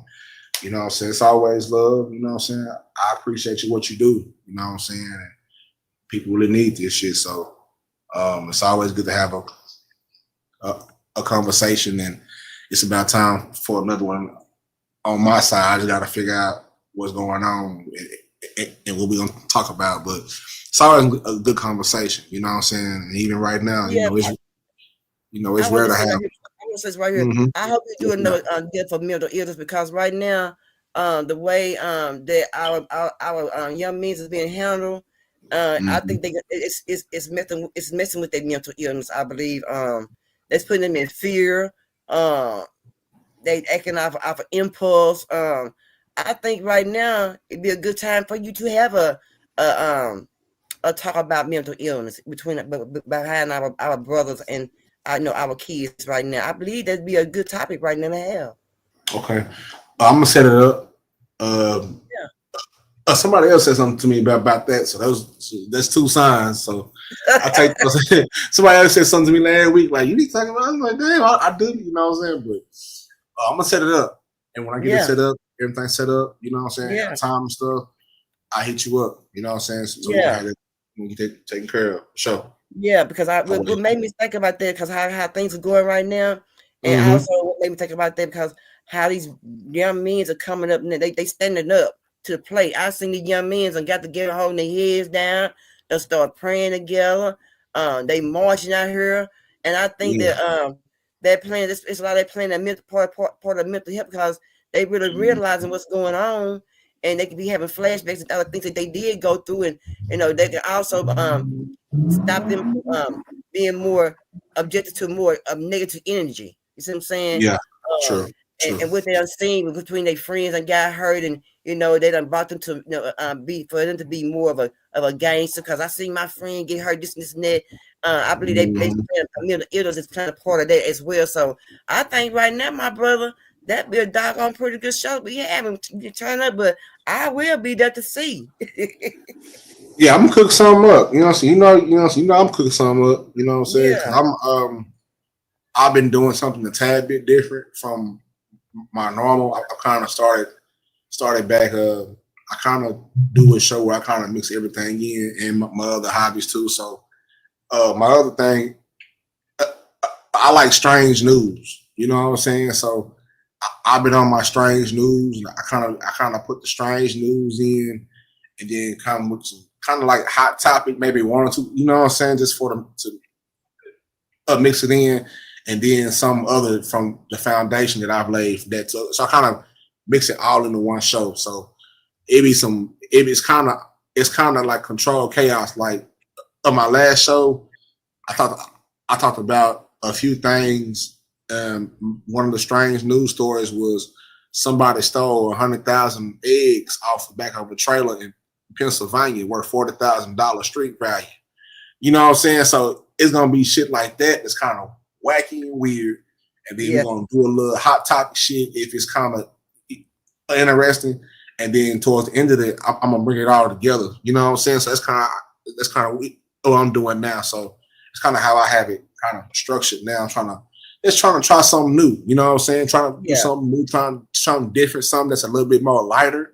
Because I know it's sometimes these topics like the things that we talk about and do for the average person is real heavy. You know what I'm saying? It's real heavy for them, so it'd be hard for them to digest. And sometimes, sometimes you gotta feed the audience. You gotta get them medicine through the candy a little bit. Hey man, you said a medicine. Yeah, you remember the medicine was nasty until they put that something else. I'm like, oh shit, yeah, it's kind of tricky. So that's kind of and that's kind of what I watch throughout the other platforms and stuff too. Because sometimes, like that, the mental health and the gun violence like that for most people who ain't wrapped their brain about trying to talk about that, especially after something personal, that can be heavy for the average human being. They ain't built up the scar tissue that we got to talk about that shit. It's different. So David, you know what I'm saying? It kind of scares them, and that's why most of them kind of stay where it's comfortable at, because we don't travel off in the waters where it's uncomfortable at. It's sharks and shit out here. You know what I'm saying? It's the little. Yeah. It was cool by the beach. They want to stay by the beach with the boogie board. We out here with the sharks. You don't travel to some waters, and everybody ain't ready to go swimming like that yet, because they ain't been through nothing like that. Or even though they've been through it, they're not ready to process those emotions to be able to transmit their energy, to talk about it and create content about it, and to bring awareness to it. So I was trying to, create something different. You know how I do. My brain's always clicking, working. You know what I'm saying? So I'm set it up, and I'm gonna get it all worked out. Well, let me know. I'll be there. I also dropped my other channel in the chat. It's Perk, but I'm going to change the name. I'm going to change the name of it. When I get over here, it's called the Ladies of Generation, and what's going to be about ladies come on there and discuss how what's going on with their life, how we can upraise everybody. They can be able to talk about domestic violence, how they getting abused and things like that. So it's gonna be later generation, young, old, middle age. So it's just basically they just come basically it's vent. What made me think about that is where what I did, we listen, we don't judge. So it's where it's a place where you're not gonna be getting judged about what's going on in your life. It's more like where ladies can vent. They can vent to and not be judged. Well, this is gonna be where you come to the place where you can vent and not be judged. It's just gonna be called the Ladies of Generation. So it's gonna be ladies. I like that. That's important. Yeah, that's very important. Because ladies might come on there and say that I need a little help, but I ain't got no help and this and that, and we can pull together in a generation as ladies and help another woman, not turn her down because what she ain't got. Because I see people each other down. Well, you ain't got this, bitch, and you need your baby ain't this. We need to bring women up. So that's why we call it later generation. It's gonna be called because it's upbringing, gonna be with knowledge, and it's gonna be with an understanding with no judgment. I'm not gonna have no judgment over it because it's not for judgment. It's for generation of bringing up women about what they're going through. It might be a young girl going through something at home and having problems at home and she can't handle it with her mom, don't know how to take it. Well, they can come there and she can be 21, whatever, 18, up age, and come there and talk about it. And we can give some good advice, some loving advice, you just never know. You know what I'm saying? They just things like this. I think it's gonna be very important, to do something like this. So it's gonna be called Ladies of Generation. Yeah. That's what I thought. I just subbed to it on both my channels. All right, y'all make sure you guys serve it there. Yeah. And I think it's gonna be I'm gonna share it out too. Because you know what? Young women don't even know how to cross their legs. They be all gabbling. The mothers need to be taught to how to restructure their household with young women, how to sit down and at least give your young daughter 10 minutes of your time to see what's going on, what you need, how school going, was you disrespected, how you need to how to conduct yourself when you go out. She may need to know how to teach her how to take in the kitchen, learn how to cook some cornbread. Women's right now, they ain't know how to sew. They don't even know how to make they be burning the bread through a doggone needle. You know what I'm talking about? They be burning the water. You know what I'm saying? And I'm gonna be showing women how to make rice water, how to make dog made for your hair, how to plant flowers, how to do gardening, how to learn to grow on your own as a young woman, and get back in your essence. Because right now, one thing I found out, my brother, us women, we done got out of our essence, how to do things and how to provide for our household. And I ain't trying to put men down. Instead, just going to look at another man for something. And then when a man don't give it to us, we feel, baby, because a man out he ain't no good. We want to drag his name through the mud. Now we need to know how to stand up and do things of our own. When my mom was growing up and I was growing up, I know how to use a damn hammer and nail. I know how to go out there and use a goddamn hoe. I know how to use a shovel. I know how to go there and check my transmission to make sure my transmission is good, and how to know if my transmission ain't no good with little balls on a metal stick. I know how to go put water in my radiator. I know how to do them things. So we got to figure out how to do things ourselves, how to maintain a steady household ourselves. I ain't saying we don't need no man, but until we find the love for our life to bring in our household and conduct things the right way, we need to know how to do things of our own. Because I know my black sisters don't know how to do a lot of damn things. They depend on a man to do it, and that's how you depend on a man so much you don't have not to do nothing. You can't teach your young girl nothing. You can't teach your young man nothing. So I just want to put this situation in line for women to know how to do these things and how to learn how to act and present themselves to men, to talk to a man. And I want to be like a dear Abby. You know what I'm talking about? Like that right there. And that's important because like we were saying earlier about community, is being able to. That's the beautiful thing about social media is, you know, being able to create a community that, like a positive community. It's so negative sometimes on social media. So some, you know what I'm saying, you know, some positive, especially for the young women, can, you know, come to, like, that's important. A lot of them don't know how to make no cornbread. She don't know that you just need one egg. She don't put 3 eggs in the jiffy. What the hell are you in there doing? You know what I'm saying? 1 egg per box. You know what I'm saying? It's on the side. She don't know how to read. You know what I'm saying? She don't know how to fry the chicken up. When I was growing up, my mom used to cook. Yeah. When I was growing up, my mom used to bring us a kitchen, us girls in the kitchen all the time. Man, I know how to cook some macaroni, fry me some green tomatoes. Man, what you put some onions on it? Man, say, I know how to cook, bake. Say, I know how to sew by hand. I know how to put a patch on a hole. You hear me? I know how to put that in fish. I can milk a goddamn cow. I can go out there and pick some eggs. Do you hear me? I can go out there to the pond and fish. I know how to scale a fish. I know how to go to the back of the yard and dig the ground up and give me some worms. Hey, say, these young women need to know how to do all that. And these mothers is not teaching them that. And I feel like they need to do that. And I feel like women need to let, also, if women's got problems going with their baby dad, they need to come in here and just figure out, you know, how to compromise. All you need to do, if you just compromise with the baby daddy, it'd be so much easier. It'd be so much better. He'll make sure you get what you need and a little extra for your baby. You see what I'm saying? But take your foot off that man's neck.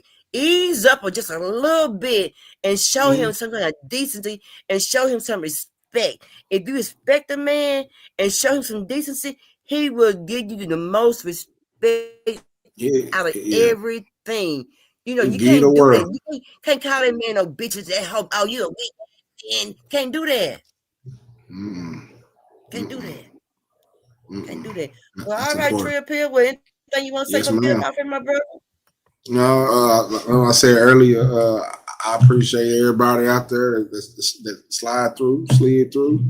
You know what I'm saying? And appreciate it, Perf. And we'll be in contact if you need me. You know how to get in touch with me, and vice versa. All right, my brother. Y'all know our motto. Y'all know our motto. How to love somebody you don't love yourself. Peace. You hear me? Shit show. Moving slowly through the yard, through my mind. I feel you.